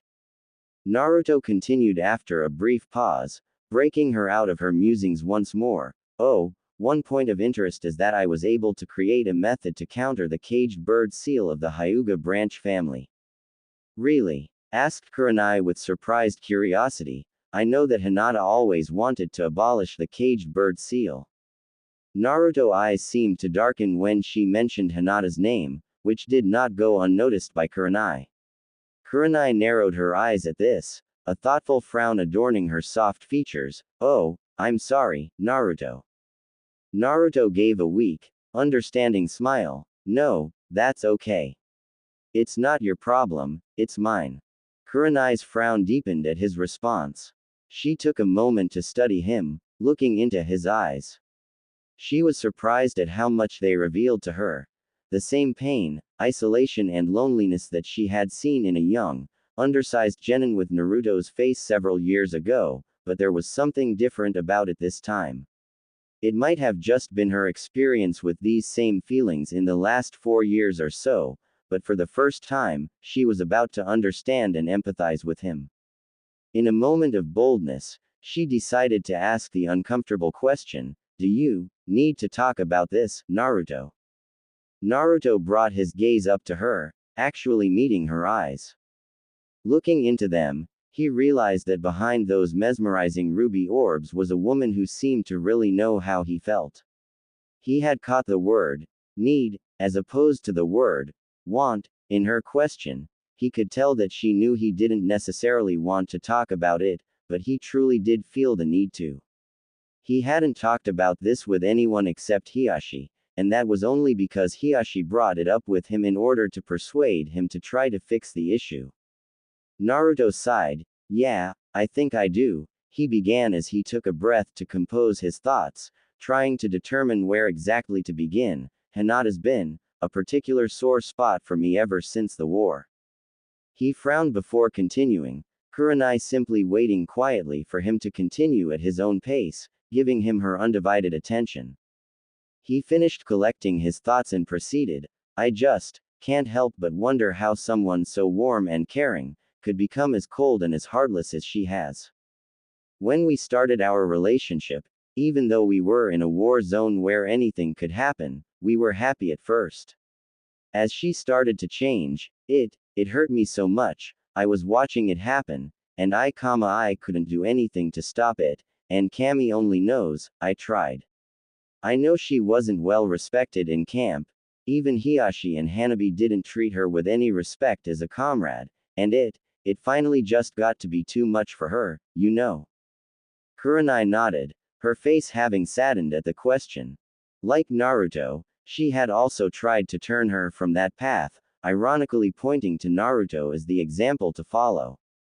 Hinata, however, for the first time, when looking at Naruto, instead of being inspired, lost faith, believing that she would never have his strength.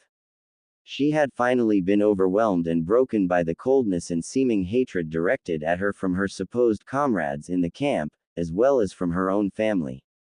What entered her heart afterwards was frightening, and became the cause of nightmares for many. Naruto continued, I tried to encourage her, let her know that I was there for her. It was like, I don't know, like she just decided to allow herself a little taste of hatred, and when she did, it was like she just enjoyed the feeling, she just seemed to exult in it, and she even became proud of it after a while. It was almost like watching Sasuke all over again. It's actually what caused our relationship to end, and she just got worse from there.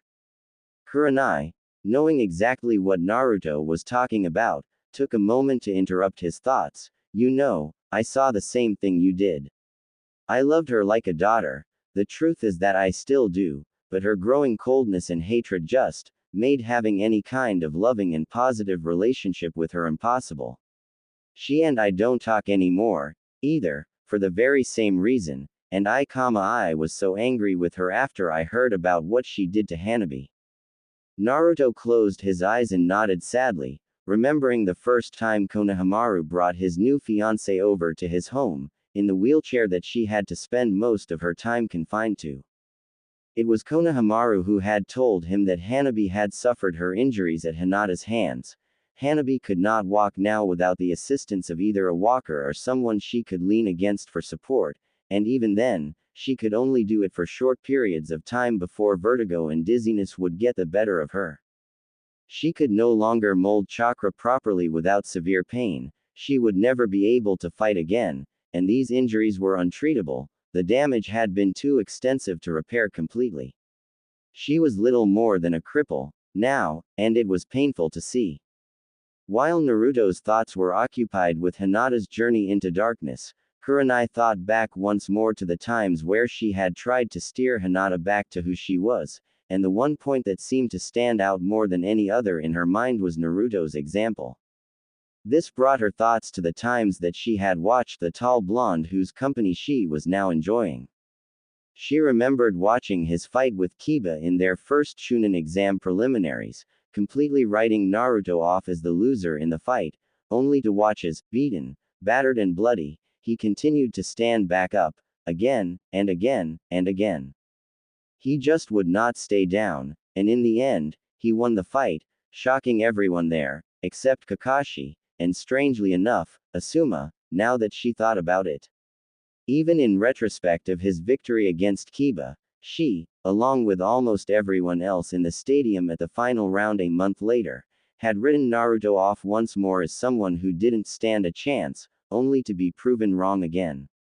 How many other instances could she point to? Naruto had believed in Kurenai as a sensei, at a time where Kurenai couldn't even believe in herself. Naruto was able to help Kurenai's estranged student Yakumo to overcome her own inner demon.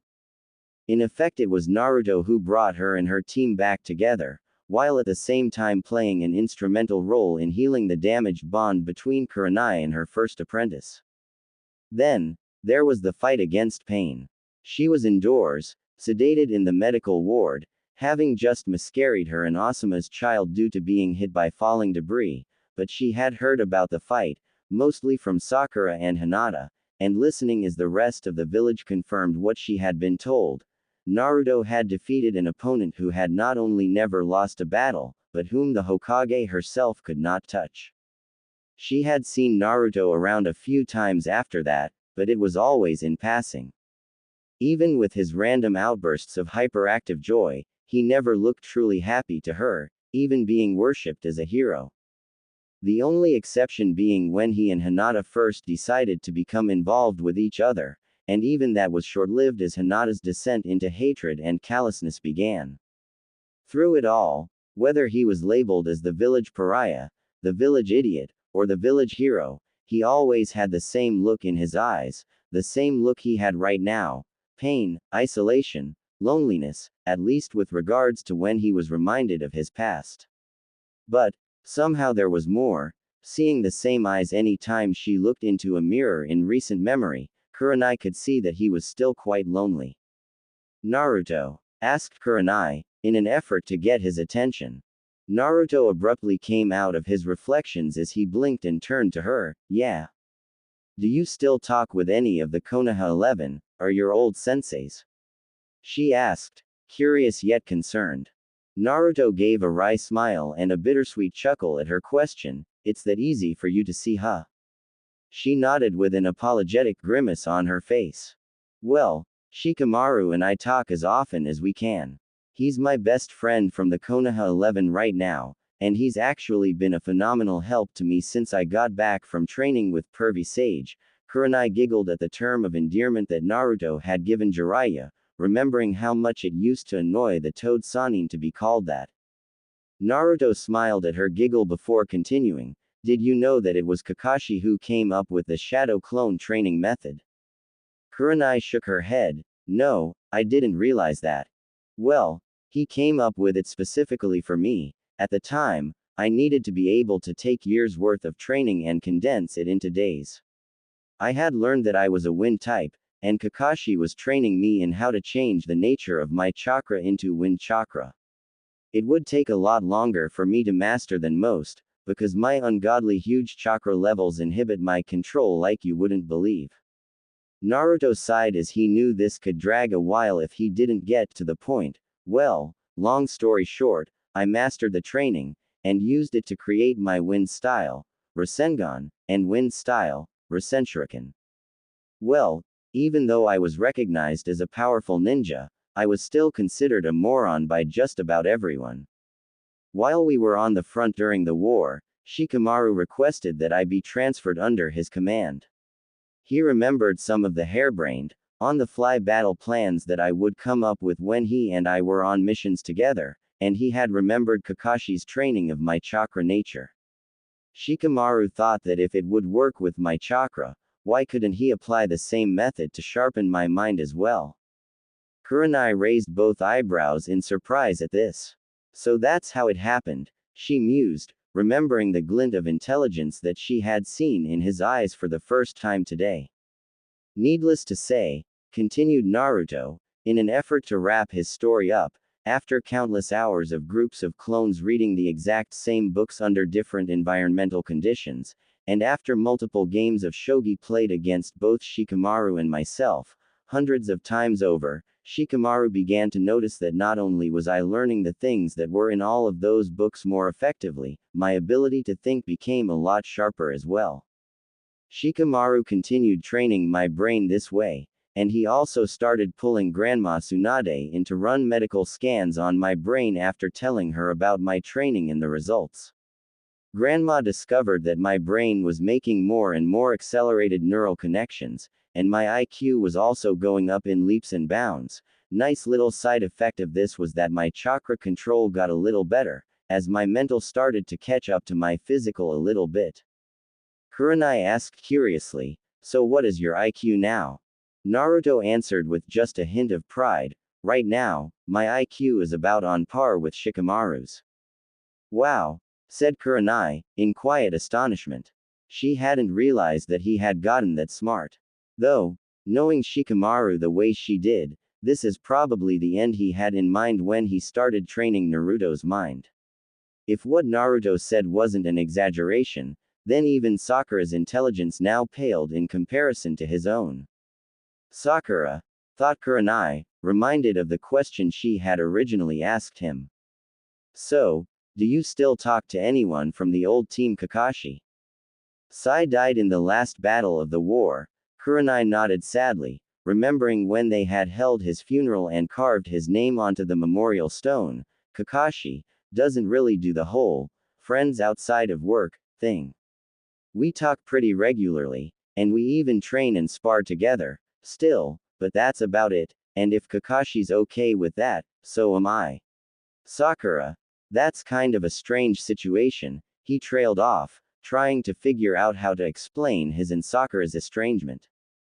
"How do you mean?" mused Kurenai with a curious frown. "Sakura hasn't talked to me since I killed Sasuke." Kurenai seemed to immediately grow angry at this, but Naruto quickly stepped in, raising his hands to her in an effort to calm her down as he continued, "She doesn't hate me for it. She knows that I did what I had to do. And I know that she doesn't wish any ill will on me or anything like that. But the simple truth is that she loved him, traitor or not. Her avoidance of me is, mainly so that she won't say or do something that she'll regret later. She knows she shouldn't have felt the way she did, but she also knows herself well enough to know that more often than not, She thinks with her heart and not with her head. I avoid her because I don't like getting hit when she has lapses in impulse control. She'll come around when she's ready. I know she will. Kurenai seemed satisfied with this answer. After Naruto explained to her that he and the others had just sort of grown apart over the years. They had their own responsibilities with their distinctive careers and as clan heirs, where Naruto was a unique case. He was a clan head, not a clan heir, and he was Konoha's only sealmaster as well as the Toad Sage. The scope of his duties, even though he didn't go on too many missions, as well as the magnitude of his responsibilities put him in a position where he would not be able to interact with them much, if at all. This, of course, didn't help the fact that he still felt somewhat isolated.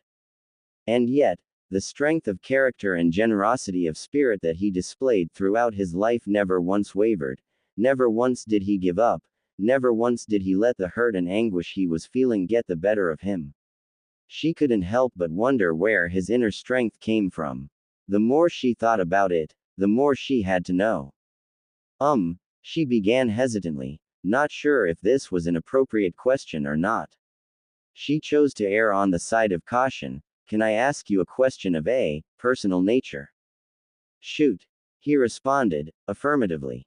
Kurenai began, well, I've seen people like Sasuke and Hinata surrender to either their own inner demons, or to demons that others plagued them with, and I remember the times I've watched you over the years. I need to ask you. The tone of her voice became much more earnest as she asked, how do you find the strength to keep moving forward, and becoming a better and better man, when so many others have completely collapsed having faced far less? How are you able to keep going? Naruto adopted a thoughtful pose to this question, determining how best to answer. A smile slowly crept onto his face as he remembered her desire to hear him sing and see him perform. He looked at her with a knowing gaze as he answered, you said you wanted me to perform for you, right? Her eyes widened at this question as he continued, well, I think I know the best way to answer your question. He stood up and offered a hand to assist her out of her chair as he said, come with me. She took his hand, allowing his to assist her to a standing position before letting go of his hand and following him to the teleportation seal. Naruto transported them to the second-level basement, and led her into the recording studio.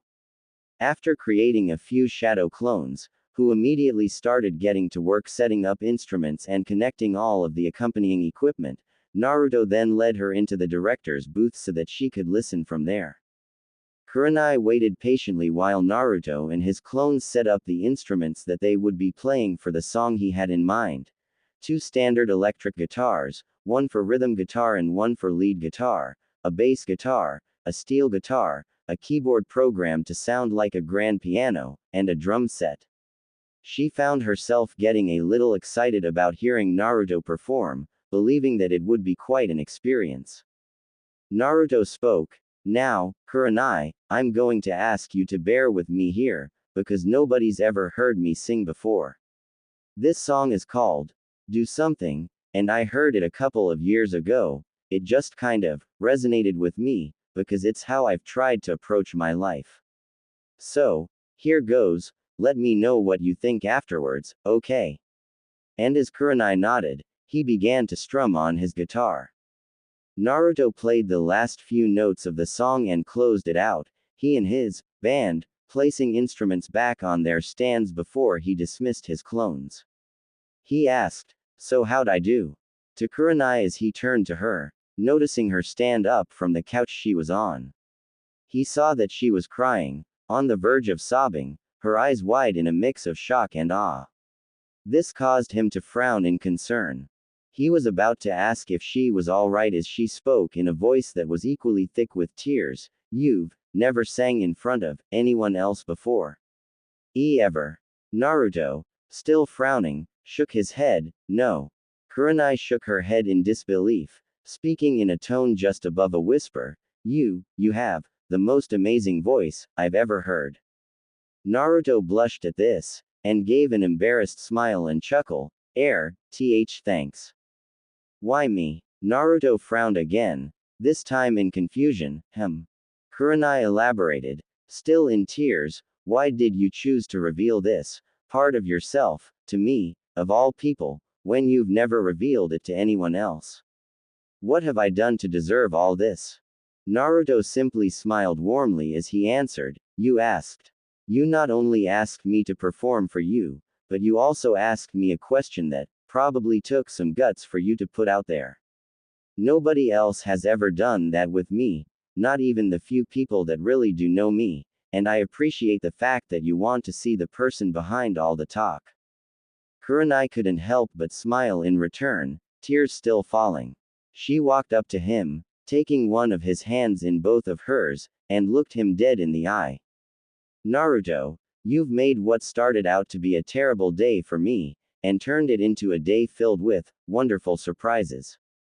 You've opened up whole new worlds for me, first with your genjutsu countering project, then with telling me so much about sealing, and just now, by playing for me. She paused for just a moment, holding his gaze with her own. Thank you for sharing things that are so special with me, and also for allowing me to get to really know you a little more. Naruto smiled warmly at her in return as he responded back, I was glad to let you in, Kurenai, thanks for allowing me a peek at who you really are, as well. Kurenai nodded, letting go of his hand, the smile never leaving her face. She was reminded of her desire to learn sealing, so she asked, you're already doing so much for me, but I was wondering if you, maybe, wouldn't mind taking me on as an apprentice and teaching me Fuinjutsu. Naruto's eyes lit up at this, much to Kurenai's delight. Never before had anyone shown any degree of interest in Fuinjutsu that would merit learning from him. With a wide grin, he exclaimed enthusiastically, I'd be glad, and honored too. I've been wanting to teach someone else about sealing for a while now. Kurenai couldn't help but laugh warmly at his enthusiasm. She nodded and thanked him. As they both continued looking at each other, silence ensued. With nothing to say, each of them couldn't help but take notice of the other. It wasn't long before both of their faces began to get warmer. After a few moments, Naruto broke the stare off as he began to scratch the back of his head sheepishly, and turned to look at the clock on the wall. His eyes widened in surprise at the time. It was 9:30 in the evening. Wow, I didn't realize how late it was, he exclaimed in his surprise. Kurenai turned to look at the clock, herself, wow, it is getting late. Turning back to Naruto, she said with no small amount of regret, well, I guess we probably should call it a night, huh? Naruto nodded, just as regretfully, yeah, tomorrow we start your training, and I'll also add a couple of extra hours for Fuinjutsu instruction, so we probably ought to get a good night's rest. Naruto led Kurenai back to the teleportation seal, taking them back to the main level. Naruto then led Kurenai to the front door, and escorted her outside. Kurenai gasped in surprise once more as the marble walkway began to illuminate before the pair making their way to the front gate of the grounds, Naruto unsealing the gates, allowing them to open so that Kurenai could exit the property. Ever the gentleman, Naruto asked, might I escort you home? Kurenai shook her head, no thank you, Naruto. While I do appreciate the offer, you need rest as much as I do. So I'll just teleport myself home. Naruto nodded in understanding, very well, then. Good night, Kurenai, I'll see you here tomorrow morning at 8. Kurenai nodded, I'll see you here. Kurenai walked up to Naruto and wrapped her arms around him in a warm hug. Naruto gently pulled her in as she gently squeezed him a little tighter. Thank you, Naruto, for today. She pulled away, wishing him a good night before disappearing in a swirl of leaves. Naruto wistfully smiled as he reflected on today's turn of events. He resealed the gate and went back into the house. Noting the mess that had been left behind after dinner, he took a few moments to clean the dishes off the table and put them in his dishwasher. After he started it, he left for his bedroom, and, realizing just how tired he was, he put his sleepwear on and got into his bed, falling asleep almost immediately upon hitting the pillow, his last conscious thoughts on what tomorrow would bring for both him and his new apprentice partner. Konoha had begun to warm up a bit as mid-January rolled around. That cold spell, along with a lot of the rain that accompanied it, left a lot of people sick in bed. Anko Yumino had been one of them. Granted, since she and Aruka had gotten married, she no longer went around essentially flashing everyone she came across, but she didn't exactly dress for cold weather, either. The only real difference in her dress style while on duty was that she would wear dark orange shorts that extended mid-thigh in place of the too short skirt that she used to wear, and she also wore a black halter top over her fishnets. She still wore the tan trench coat and shin guards, and kept her hair in the same pineapple-style ponytail that she had always had it in. While better at staving off the cold than her previous style of dress would have been, it certainly wasn't much better. Of course, being a stubborn one, she would not be told, by Aruka or anyone else, that she should cover up to keep herself warm. When that flu bug hit her, she spent every moment in bed wishing she had heated her husband. But that was in the past, and she had happier things to occupy her thoughts with right now. Anko had been pleasantly surprised when her best friend Kurenai invited her to lunch a couple of days ago. It had been so long since the two of them had really spent quality time together or talked about anything significant that Anko sometimes felt that the two of them were drifting apart, and that had bothered her. So, when Kurenai invited her to her favorite restaurant for lunch and girl time, she happily accepted. Anko was currently sitting at her personal table in her culinary haven, the Dango Pit, waiting for Kurenai to show up. She didn't have to wait for long as Kurenai walked in. She was wearing the same smile she had on when she first caught up with Anko and invited her to lunch. The fact that Kurenai was smiling at all these days struck Anko as a bit out of the ordinary, but to see her wearing it now as well. She was curious as to what would make Kurenai this happy when for the last 4 years or so, happiness had been nothing more than an abstract idea to the woman. Kurenai looked straight at Anko and waved to her, heading over to join her at the table that the two always ate at when they came here. "Well, you've certainly been a lot more chipper lately, what's going on?" asked Anko with a curious smirk as Kurenai sat down. "Quite a lot actually," started Kurenai. "I've been participating in a major project and I've been getting additional training." A sparkle of intriguing mirth could be seen in Kurenai's vermilion orbs as she added, "I've also been given an apprenticeship."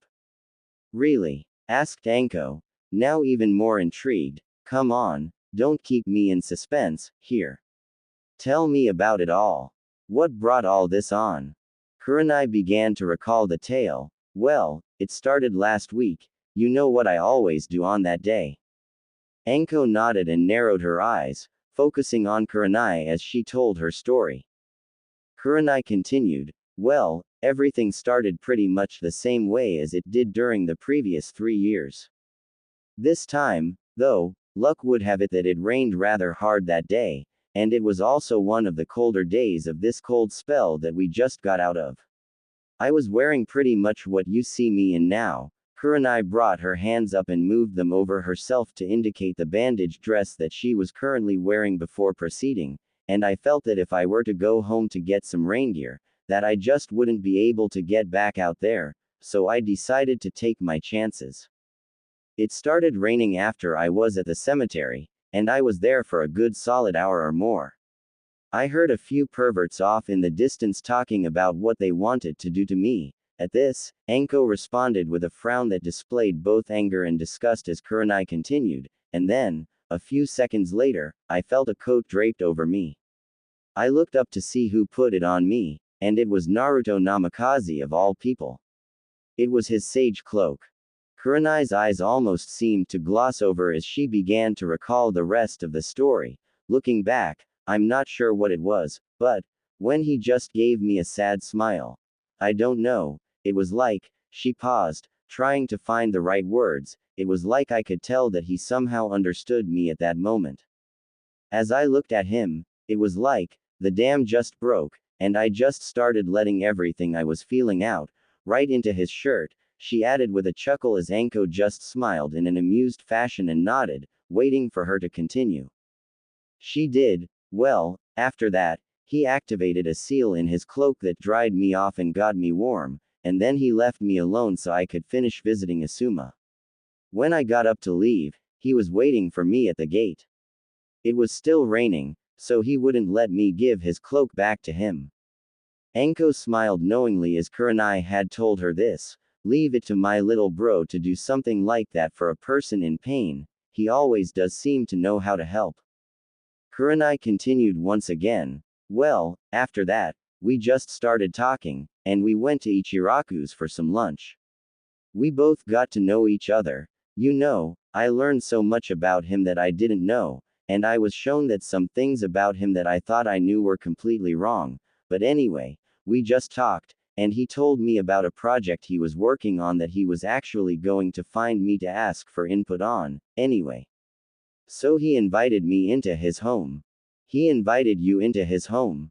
Interrupted Anko, slamming her hands down on the table and leaning forward, openly showing her surprise at this turn of events. Kurenai instinctively leaned backwards wide-eyed, not expecting such a reaction from Anko. Backing off the table in her hands, Anko continued, Kurenai, do you have any idea just how many people have been invited inside that house? Kurenai, not having moved from her position nor changed her facial expression, shook her head in the negative. Me, Iruka, Konohamaru, Hanabi Hyuga, Shikamaru and Tamari. Anko leaned forward again as she finished, and that's it. Not even the Hokage has been inside his house. Kurenai's eyes seemed to grow even wider as her eyebrows shot up. She began to explain the situation. Well, the reason I was in his house is because that's where he kept all of his research for the project. Anko narrowed her eyes at this. Well, okay, she said, not sounding convinced of her reasoning before putting a smile back on and bringing her back to the story. Sorry to interrupt, please continue. Kurenai seemed to trail off in an effort to collect her thoughts after being interrupted before continuing, but with what would qualify for Kurenai as great excitement and enthusiasm, Naruto's essentially creating an entirely new sub-discipline of genjutsu that would give any ninja who's weak against genjutsu a fighting chance against a strong genjutsu user. What he's doing is creating a series of techniques and methods that could in theory counter any genjutsu thrown at someone. And it's really coming along. When he showed me his notes and his research, I was stunned at the level of thought and detail he had put into this. He's using everything from basic to advanced chakra theory, to the study of the chakra network from a medical standpoint. It's incredible what he's working to accomplish. But anyway, after that, he made dinner to thank me for his help. Anko raised an eyebrow and smirked once more in response to this, and he's also the one who's been giving me the extra training I was telling you about. My apprenticeship is also to Naruto. I'm taking up Fuinjutsu, and he's my Fuinjutsu master. Anko's eyes narrowed once more, this time in thought as she studied Kurenai's body language and posture while talking about her experience with Naruto. Kurenai seemed to notice this and decide to draw Anko's attention to it. Anko? Asked Kurenai suspiciously, causing Anko to give a sly, his response, her eyes remaining narrow and the smirk never leaving her face. Kurenai continued, with a little more force behind her suspicious tone, what's going on in that head of yours, right now? Anko wasn't the least bit bothered by the question. I'll let you know once I've heard more, please continue. Kurenai narrowed her eyes in response to this, but decided to let it drop for now. She knew Anko would tell her soon enough, probably by way of teasing her to try to get under her skin. She accepted Anko prompting and continued to tell her about what Naruto had told her concerning her chakra reserves, control plateau, and what she could do about it. This idea actually fascinated Anko, as she didn't know quite so much about chakra theory herself. Kurenai elected to leave out Naruto's singing and performing for her, feeling as though it wasn't her place to tell Anko about that part of Naruto's life. As their food and drinks come to the table, they both started to eat while Kurenai told Anko all about the training that she had been doing under Naruto's supervision. Weekends are good, thought Iruka to himself with a smile as he sat at the counter in Ichiraku's. He was currently enjoying a steaming hot bowl of chicken ramen with all the fixings. It was times like this, where he could simply slow down and relax, that made life enjoyable for him. While many shinobi craved excitement and fast-paced adventure, Iruka had already had his fill of that. This was actually what caused to want to teach at the academy. Thoughts of the academy always led him to many of the students he taught over the years, but one student always stood out first and foremost in his mind, his all-time favorite student and surrogate little brother, Naruto Uzumaki. He never could get used to the idea that Naruto's last name was now Namikaze, as it just seemed to take away from his identity, at least in Iruka's mind. He'd think or hear, Naruto Uzumaki, and the brotherly feelings he had for Naruto would just swell to the surface with a vengeance. He'd hear, Naruto Namikaze, and he just didn't react the same way. It was as though the name belonged to someone else in his mind. He couldn't explain it, really, nor could he give rhyme or reason for it. It just was what it was to him, the same way that Iruka would always be, Iruka-sensei, to Naruto, and it would likely never change. His thoughts were interrupted as he heard the telltale sound of the flaps at the front entryway to the stand being pulled aside by a customer entering the stand. He turned to see the man who was currently occupying his thoughts enter the stand. As they made eye contact, both men smiled and greeted each other warmly, Iruka inviting Naruto to take the seat next to him. As Naruto sat down, Ayame came and greeted him before hitting him on the head with the ladle in her hand, and chiding him on not making an appearance for several days at the ramen stand again. Naruto simply apologized to Ayame while grinning and laughing sheepishly, rubbing the back of his head. His apology, and some promises to come visit more often, seemed to placate the young woman as she took his usual order of a Naruto special. Iruka became surprised, however, when he ordered a Kurenai special, on top of this. Naruto? Asked Iruka, his tone showing his curiosity and confusion. Naruto turned to him, the look on his face telling Iruka that there was a story to this. What's this about a Kurenai special, and what's the story behind it? Naruto began to tell Iruka the same story that Kurenai was telling Anko at the Dango pit. To say that Iruka was both intrigued and surprised at this particular development in Naruto's, and especially in Kurenai's, life, would have been an understatement. Of course, not having the same teasing nature that his wife did, his reaction was a little different, as were the questions he started to ask. You know, Naruto, it seems to me that you've taken a rather strong liking to Kurenai, said Iruka in his direct, yet non-judgmental way.